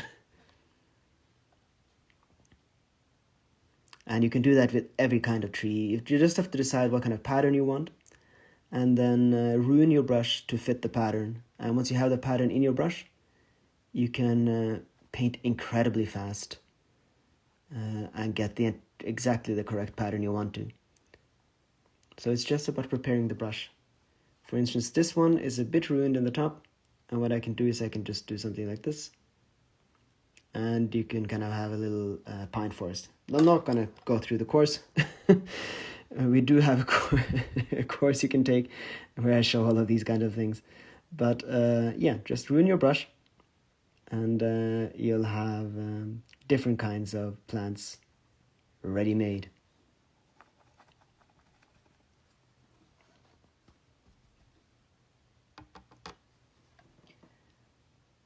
To come together in the few last minutes. Oh, very good, Ivan. Yeah, it kind of happens. Like texture brush. Yes, ambient, exactly. Yeah, if you just, I like that. I can just go around the painting without thinking too much. And it kind of comes together on its own almost.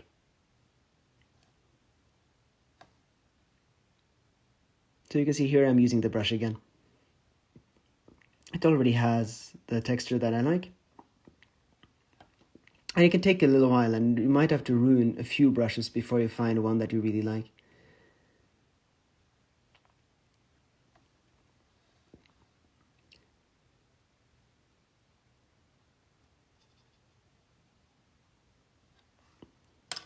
But then, of course, I like to paint them very detailed with a pointed brush, but you don't have to.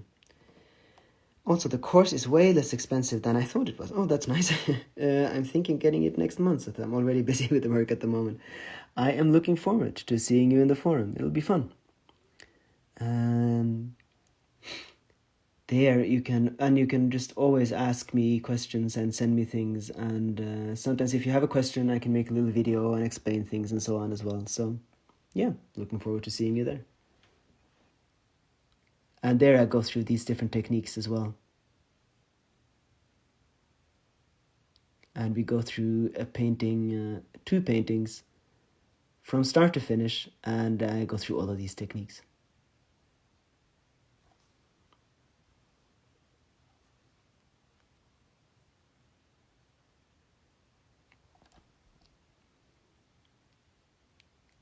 Let's see here.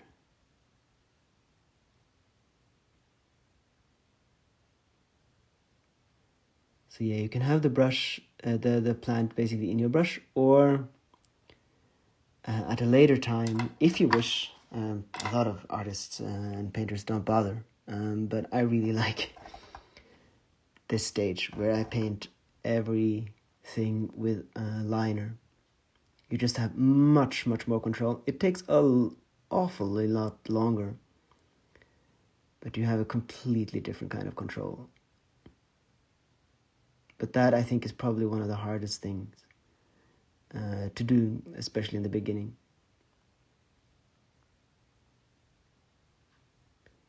Actually, these kinds of details are probably a lot harder than some of the things that you can do to paint almost photorealistically. So a lot of people just don't bother because it's not necessary to make things look real. But that's not necessarily what we're going for here. I like details just for detail's sake. I always loved that as a child when I saw these kind of landscape paintings to just go as close as I possibly could and just discover more and more. And I was often quite disappointed that when you get really close to a lot of the old landscape paintings or modern ones, it stops being detailed when you get too close. And I decided that when I started to paint, I'm just going to paint every detail, even if it's completely unnecessary.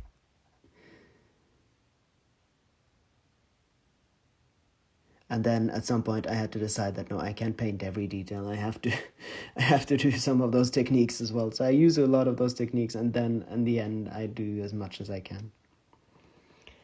As someone very into stoicism right now, these paintings make me feel so happy and full of energy. Like the magic in them gets transmitted into my soul. Wonderful.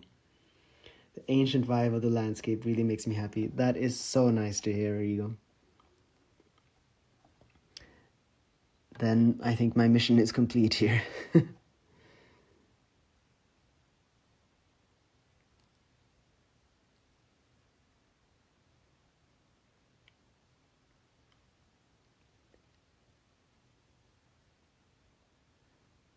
So yeah, I think I'm just going to paint in quite a lot of these darker details and so on. And that'll make it easier to make it glow more afterwards.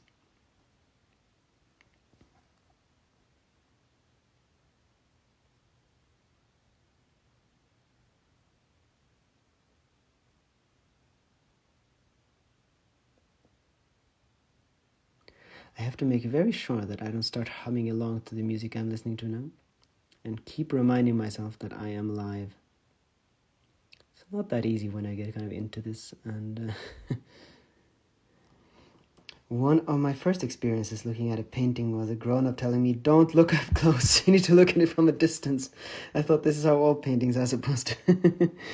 Yeah, I know, exactly. That is apparently how things are supposed to be. I never liked the way things are supposed to be, and I decided that I am going to do it differently. And exactly, that's the first impulse. You kind of want to go as close as you can. But yeah, you shouldn't on a lot of paintings. But on these ones, that is exactly what you should do.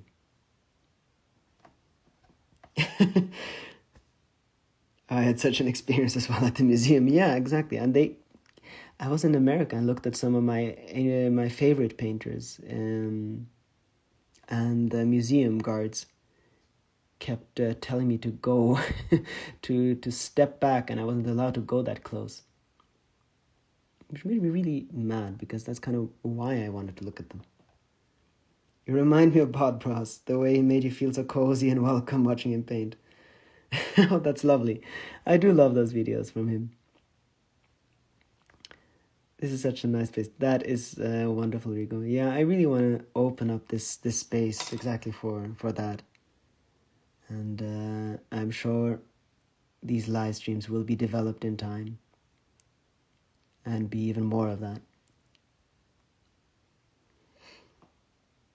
Yes, thank you for maintaining this. Was my inner child can come and see all the details really. Exactly, Cressy. You can finally make up for those stupid rules, and just not go along with those rules. I've never liked them.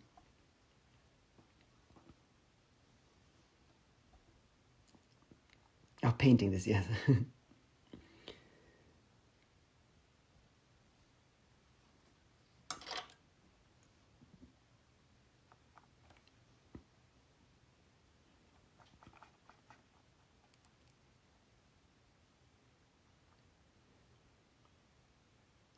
Well, that's a different way of painting too. Most of those painters, they stand, and they are actually quite far away when they paint, so that they can see that perspective, how it looks from far away.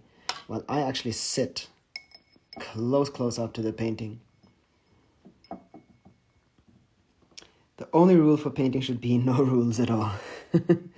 Well, what I like to do, though, is to make my own rules. So I think no rules at all is a wonderful way of painting, absolutely. But what I find is that it's freeing in its own way to have your own rules or boundaries, and then to paint within those. So I have lots of rules that I maintain, but they are just for my own benefit, and just to kind of frame it, set it, and I know what I have to work with and what I can basically perfect. So I paint things that are possible in the world. For instance, the leaves should be the same on the tree. I don't look at things when I paint and so on. So I have lots and lots of rules, but they are my rules. and I keep to them because they make sense to me instead of any big theory around it. So I think it can be nice to set yourself boundaries that make it easier for you, or kind of make it clear what you want to do or your type of art. But that's very different, and that's not what you mean, I think. It's not. Yeah, I hate those stupid rules. I mean, you should have the holy triangle, and that shouldn't be there, and that shouldn't be there. Detailing is important for me too, Laura says. Yeah, I love detailing, and a lot of that is just for my own benefit. It's fun. It's one of the things that I enjoy the most. It doesn't really matter if it makes the painting better and people can see it or not. It's just it. I love painting tiny little details. It's meditative. It's fun. You can kind of dream yourself into the painting, and that's the main thing. Hi, Evan. Welcome to the stream. Nice to see you here.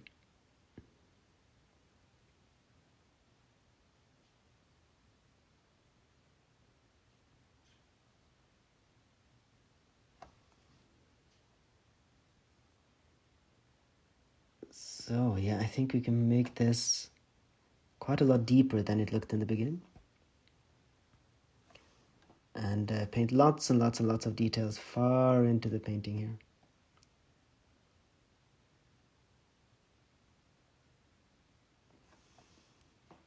Thank you, Gloria. Yeah, I really like this, that we can have it can be really, really far, far, far in. Maybe there'll even be mountains or something on top. Yes, you wouldn't tell anyone paint only nature. That's how you're supposed to paint. Yeah, yeah, exactly. So those are just rules you like and want to apply to yourself. Absolutely. Yeah, it's not like no. If you paint, the main rule is that you're not allowed to paint any humans or any animals. No, of course that's absurd. Yeah, it's the boundaries and rules that I set on the way that I paint, to my benefit. But then going around in a school and telling everyone else that they should do that too, that's when things start to get absurd.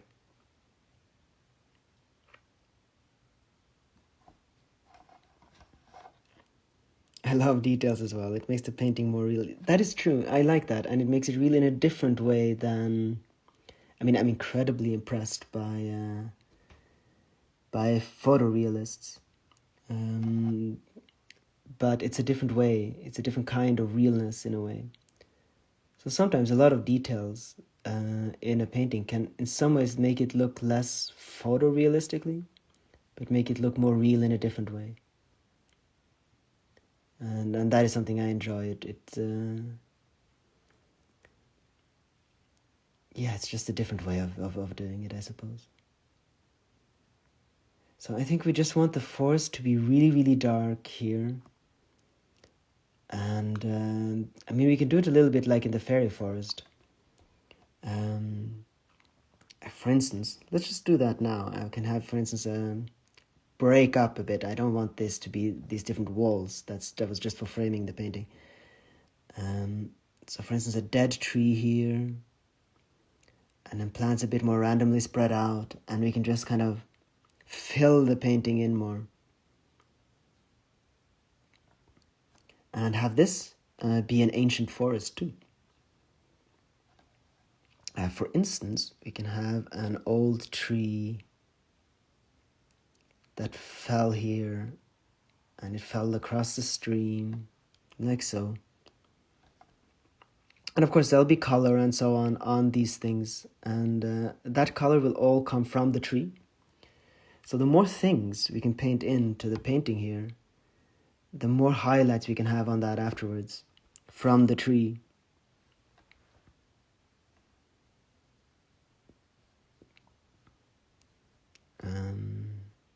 And just have this be a deeper and deeper forest, and more things going on. Let's see, this lies in this direction. Maybe it's fallen quite not that long ago. There'll be another thing. So in an ancient forest, there's so much lying around. Something that's often forgotten when we go in our very prettily manicured forests, or awfully done so.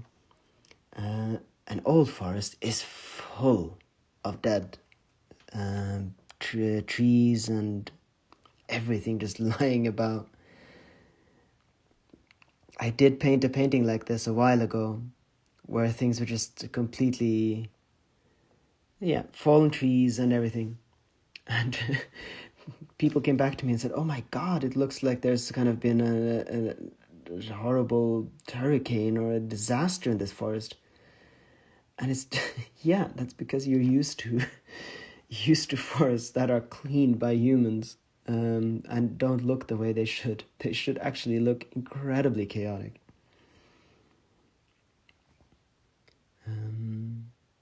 It's just that we're not used to it.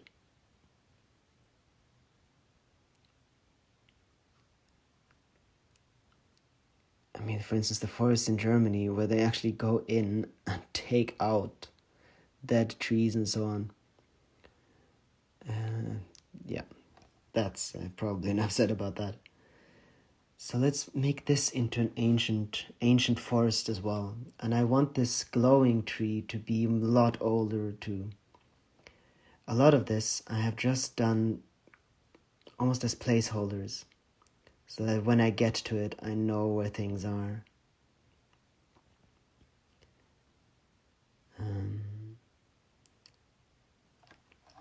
And I think the more ancient and older we can make all of this, the better.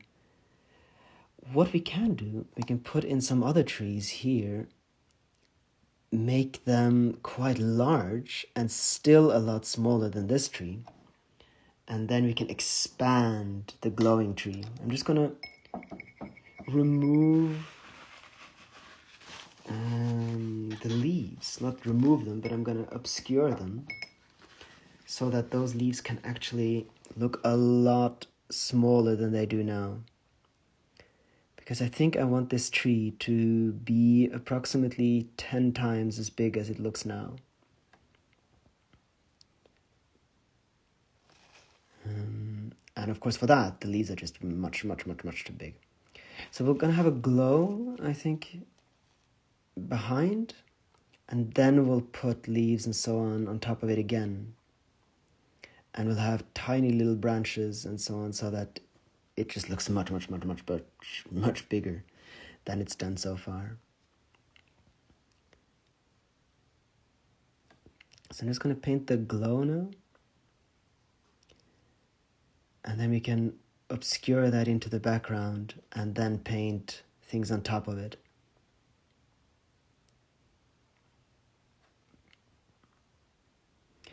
It's really a work in progress, and I have to keep doing things and taking it away. I've never done this before. I never painted a glowing tree before, as I usually paint semi-realistically. It's not really something that's come up. That means I have to obfuscate and remove the leaves here, because everything has to be a lot bigger than I first thought. So maybe that's actually a big tree. We'll remove the... Well, no, it's not going to be that big, but this is quite a big tree. And then we can go into the tree here and make it much, much, much bigger. And we'll do that at first with shadows and lots more branches. Of course, if the tree is glowing, it's not that easy to decide where the shadows are going to be.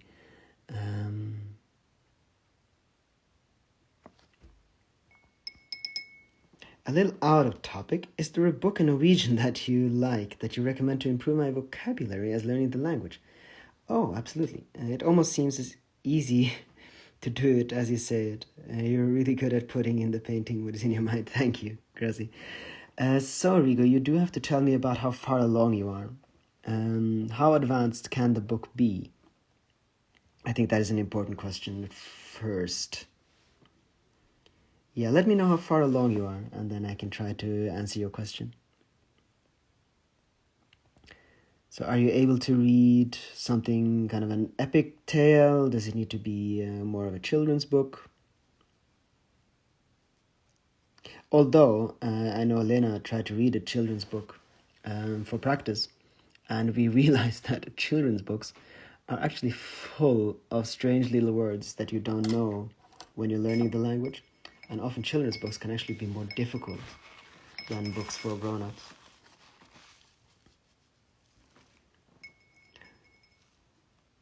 Of course, if you have a book that you really love, let's say Lord of the Rings or Harry Potter or something, you could reread it in Norwegian. I think that's probably a good idea. But yeah, let me know a little bit about what kind of things you read and how far along you are, and I'll try to recommend something.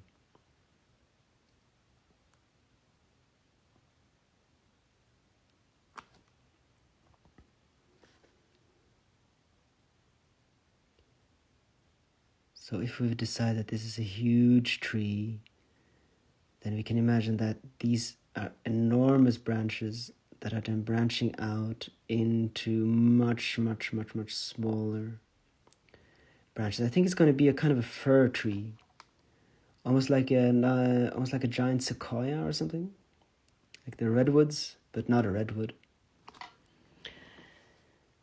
And 2 months learning, and yeah, children's book would be very challenging. I'd love that. But whatever you can recommend, I will read, no matter the difficulty. I like seeking discomfort. Well, let's see now. Now, of course, I mean, a lot of books are just translated into Norwegian.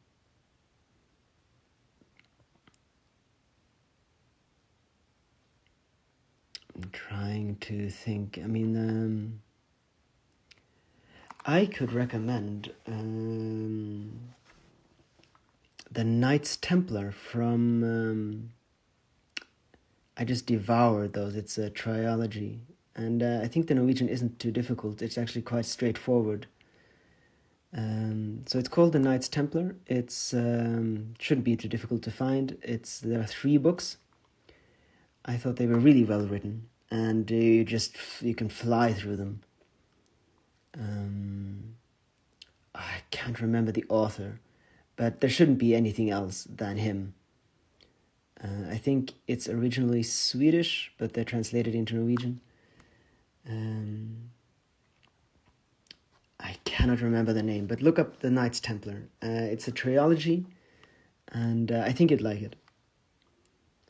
I know I read them. I walked to and fro school with the book in my hand, reading it through the city. I was completely sucked up by it.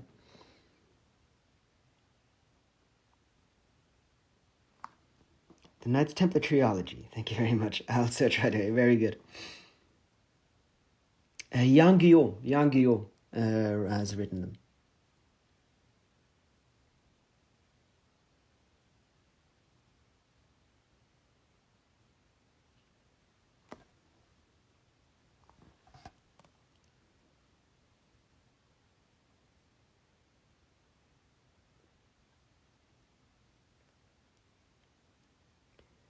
I am starting to get more happy with the tree now. I think it was much too small.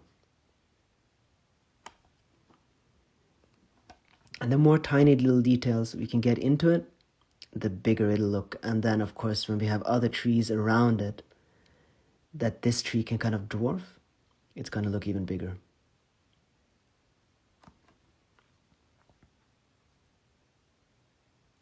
A lot of this is just perspective, and then tiny little details will often help.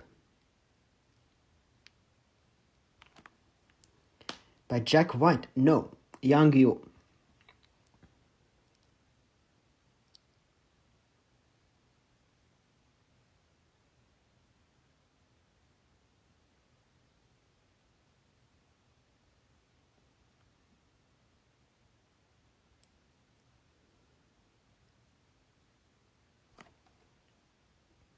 Jan Gullio or something like that. If you write it, even if you write it horribly wrong, it should still autocorrect to it.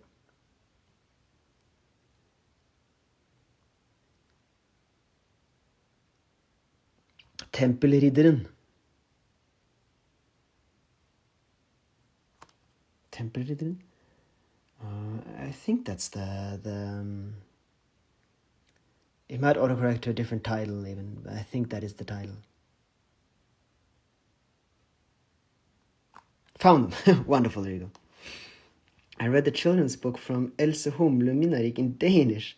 Maybe they have it in Norwegian languages as well. They're about a little bear. Oh, that's wonderful. Oh, of course, for children's book, of course you should read Astrid Lindgren. You could read Ronja Rövardatter or something like that. And they are really, really well written and easy to read, I think. But I think you'll enjoy The Knights Templar. It's if you really want to learn, you need something that can really catch you and you want to delve into.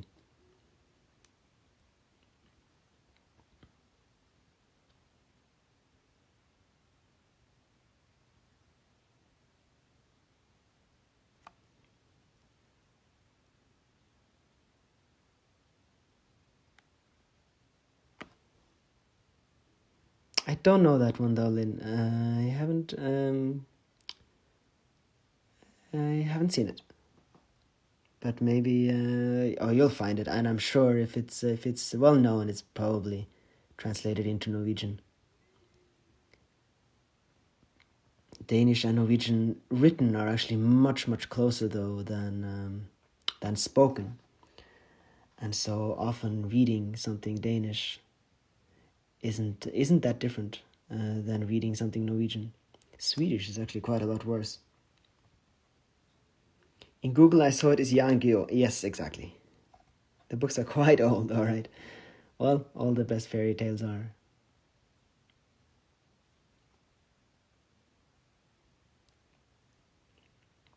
Often.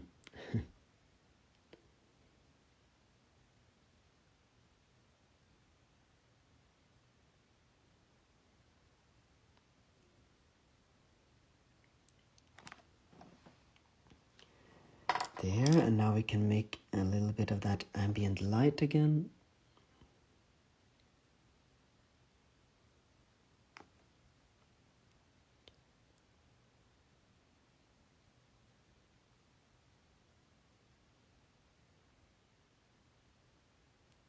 So I think maybe the roots glow from this tree as well.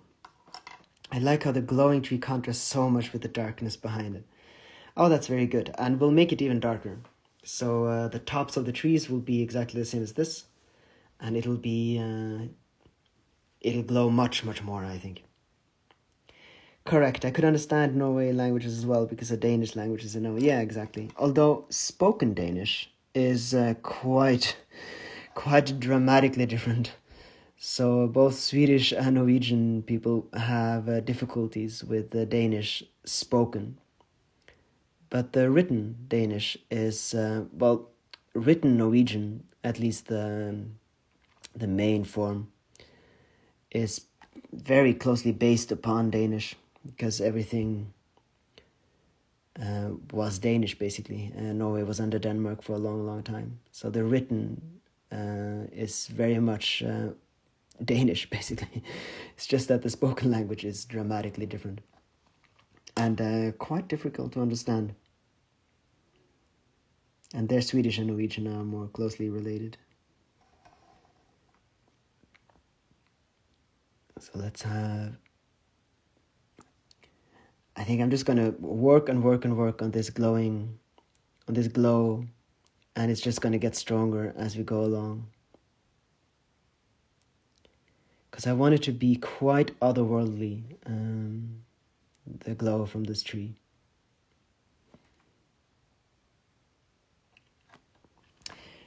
Do you recommend any podcasts in Norwegian? Oh, absolutely. NRK Radio, so far searching on my own. So I know one, but they have every fourth is free, and otherwise you would have to get pay for it for the newspaper. But if you really want to go into Norwegian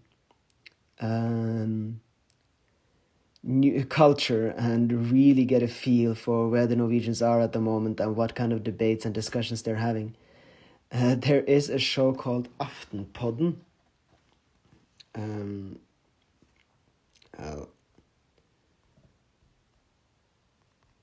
if you listen to that, I'll write it in here.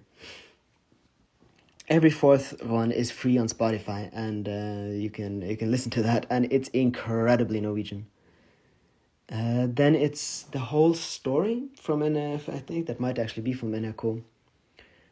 I think it's called Hele Historien or something. That's all kind of things from Norwegian culture. Then Danish around Aarhus, maybe that looks something more like Norwegian language than other part. It might very well be. That's true. There are different dialects. And then you could in NRK. That's the Norwegian state channel. You can watch a news show, which is incredibly Norwegian too. It's been going forever, and they talk about, it's kind of a satire show about the news of the week. And then you'll get a lot of Norwegian culture at the same time.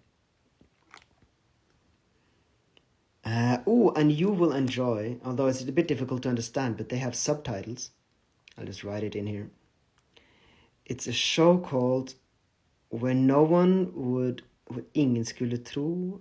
Hvor ingen skulle tro at noen kunne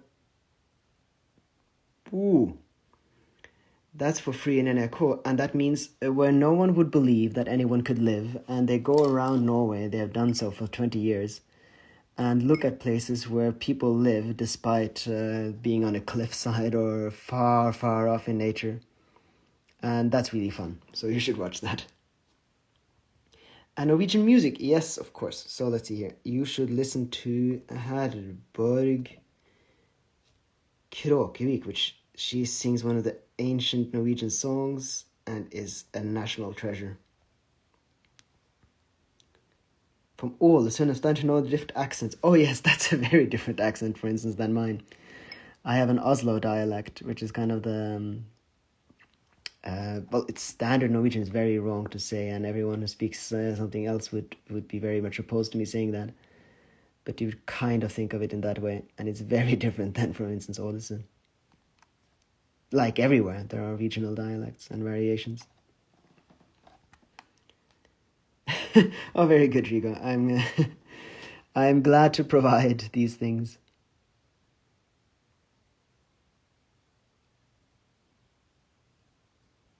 Yeah, sometimes you need a local to get these kind of suggestions. But if you listen to the things that I've suggested, you'll be incredibly steeped in Norwegian culture in no time. I mean, I think those are some of the kind of...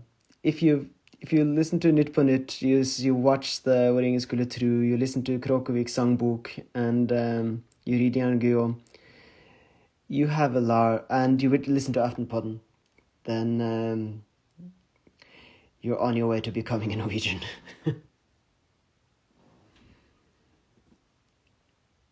And at least understanding the different parts of the culture. So the Nytt på Nytt and Aftenpodden is more a city, and then Hvor ingen skulle tro, the show is countryside and everywhere, and you can watch places from northern Norway, so you can just dream, and you'll get to know the entire country.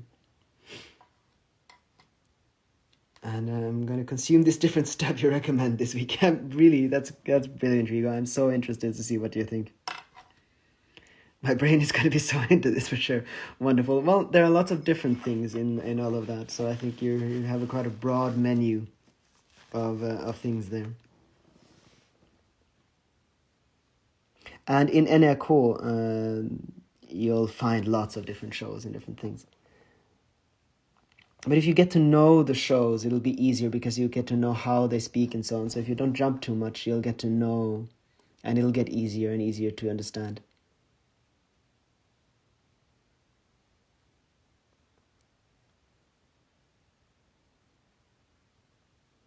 I'm just going to make the tops of these trees, just so we kind of know how dark everything is going to be.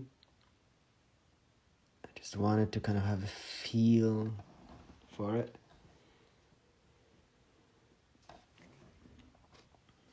So yeah, you'll have to let me know in our next live stream, or maybe even in the forum once you join us, how you're getting along.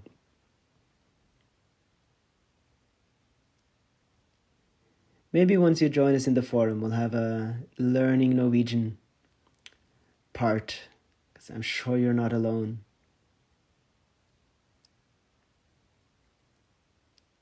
And we can have a place where we speak Norwegian, or write.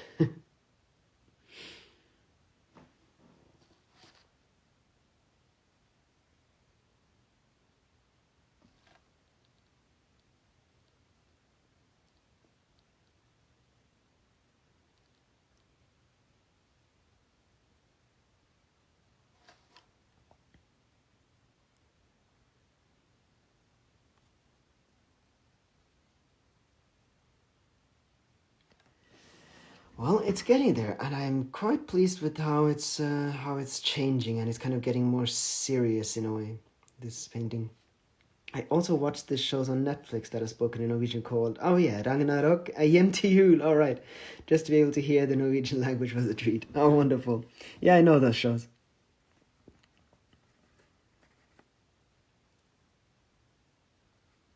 And Hjem til jul, Rigo, that's filmed in Røros, which is the city right, basically our local city. So that's this area, although we live further out in the countryside. That city is probably the wrong word for it. Large town. So yeah, Hjem til jul is actually filmed here in Røros, which is right here. But you probably knew that.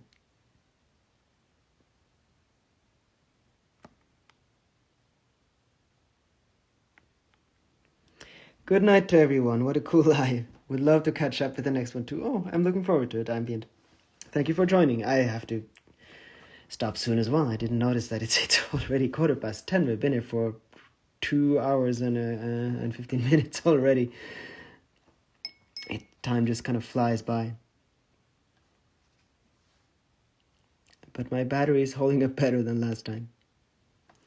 Exactly, when Lena posted a video mentioning Røros, I was like, I saw that in the show. Oh yes, exactly. Very good.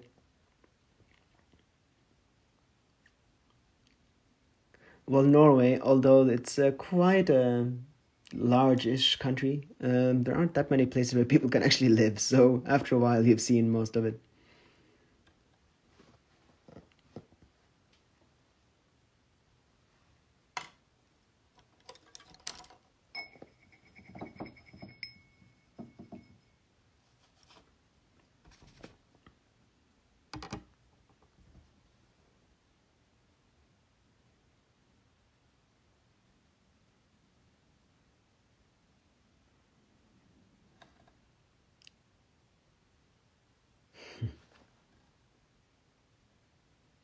Oh, I love that too. I watched it in German translation, Weihnachten zu Hause.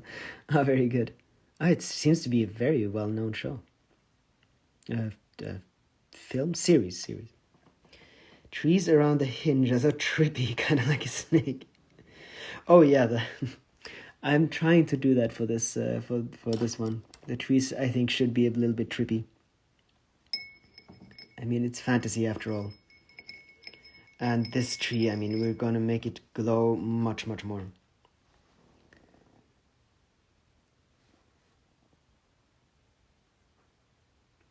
And so much about the glow is making everything else darker.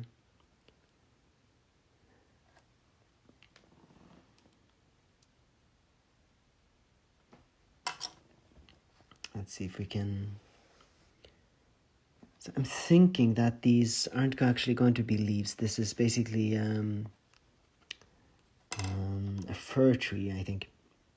And I just noticed the fallen one in the stream. Yeah, it fell not too long ago into the stream. It wasn't there in the beginning.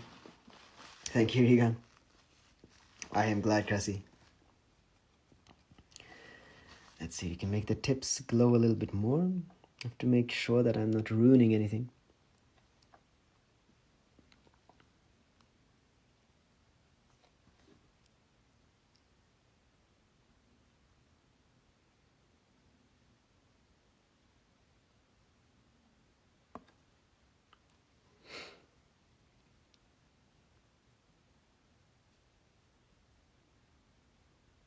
And we can have lots more branches, of course, into it. Just kind of the very tips. I'm just going to make them glow a little bit more, and then we can have some more branches into them.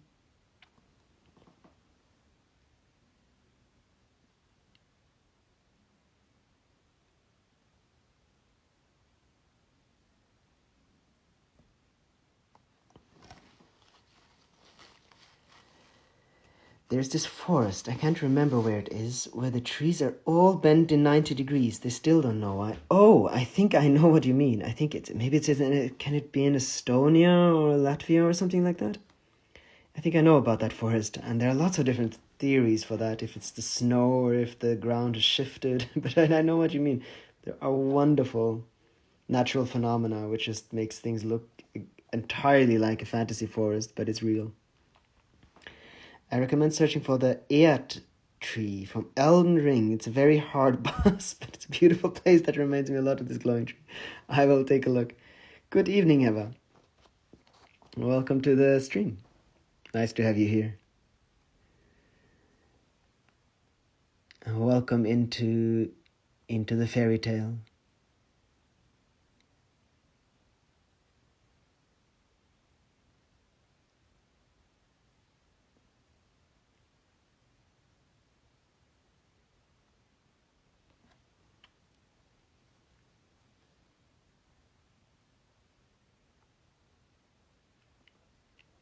When is it finished? Will it get some protection? Oh, when it is finished, will it get some protection? Yes, so it will be varnished. And that's kind of I think it's a kind of an acrylic-based finish. So first it has to dry really well, and then it gets a varnish, and that protects it quite a bit more. It was me who twisted the trees, actually. My secret has been found. Oh no. You have been busy.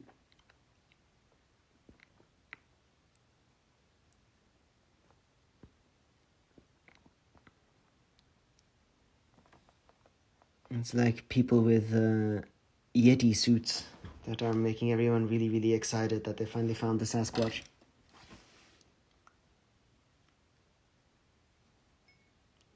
Let's see if we can make these branches just almost even white. Maybe that looks strange, but I'll try. Not completely white, but just, let's see. Looks very magical. Thank you, Eva.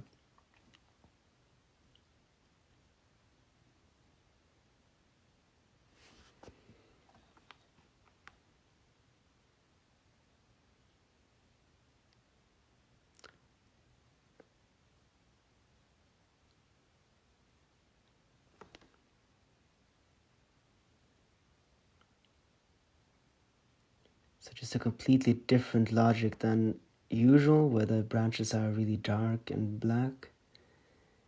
These can just really glow.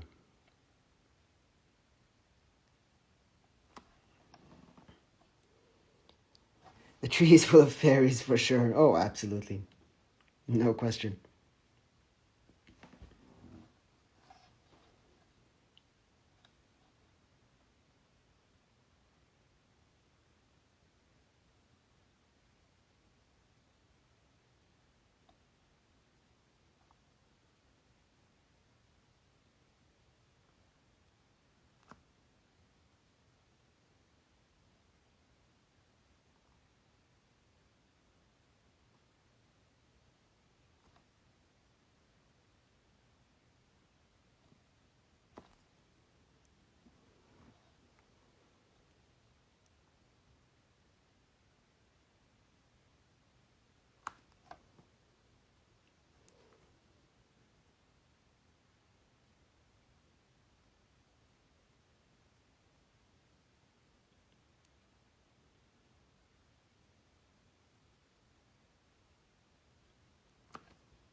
Fun to see what's changed after going about the stream for a while. Oh yeah, you just came back, huh? Yeah, things have changed. Did you leave us with the other tree? I think you were at least going. Were we here already? I'm not entirely sure about that. Hopefully it's changed for the better if you were here at the same one. Would be sad if you said that, oh no, it looked much better when I left.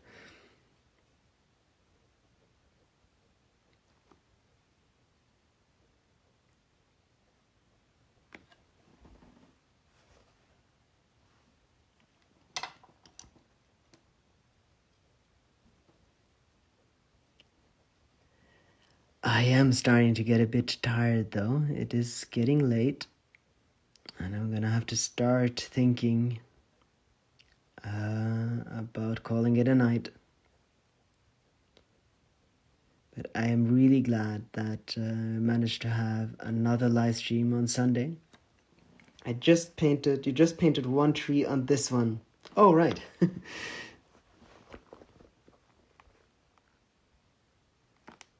Don't mind me, I'm just enjoying my coffee with some fritas and Honduras sweet to eat with coffee while watching this. Oh, wonderful.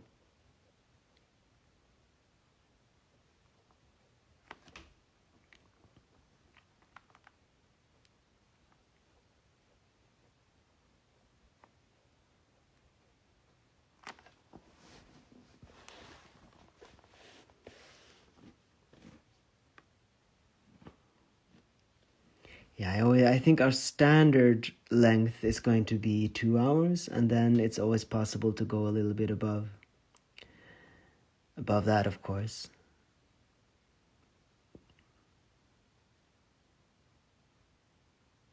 Beyond. Let's see here.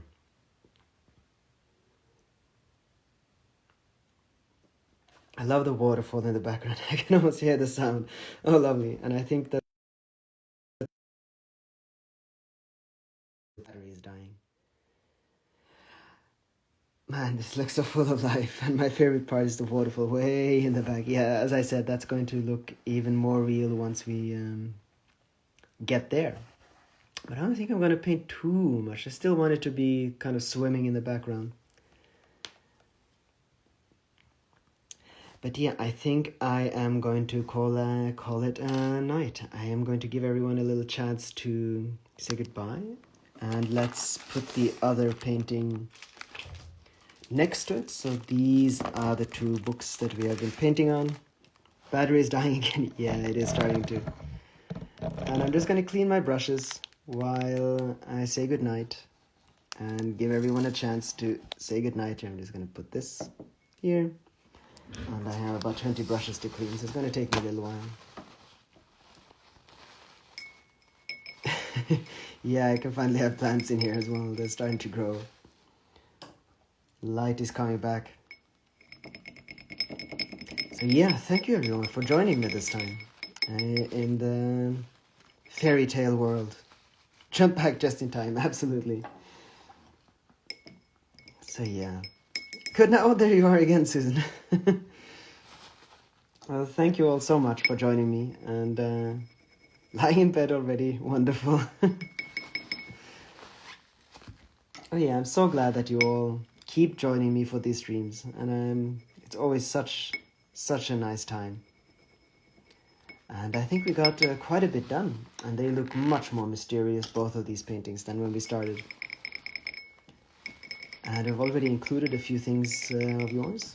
Good night painting. Paintings, Connie. Goodbye, plant, not joking. It was a pleasure to join you once again. Wonderful to have you here, Hugo. So glad, and I'm hopeful that the suggestions can be of some use to you.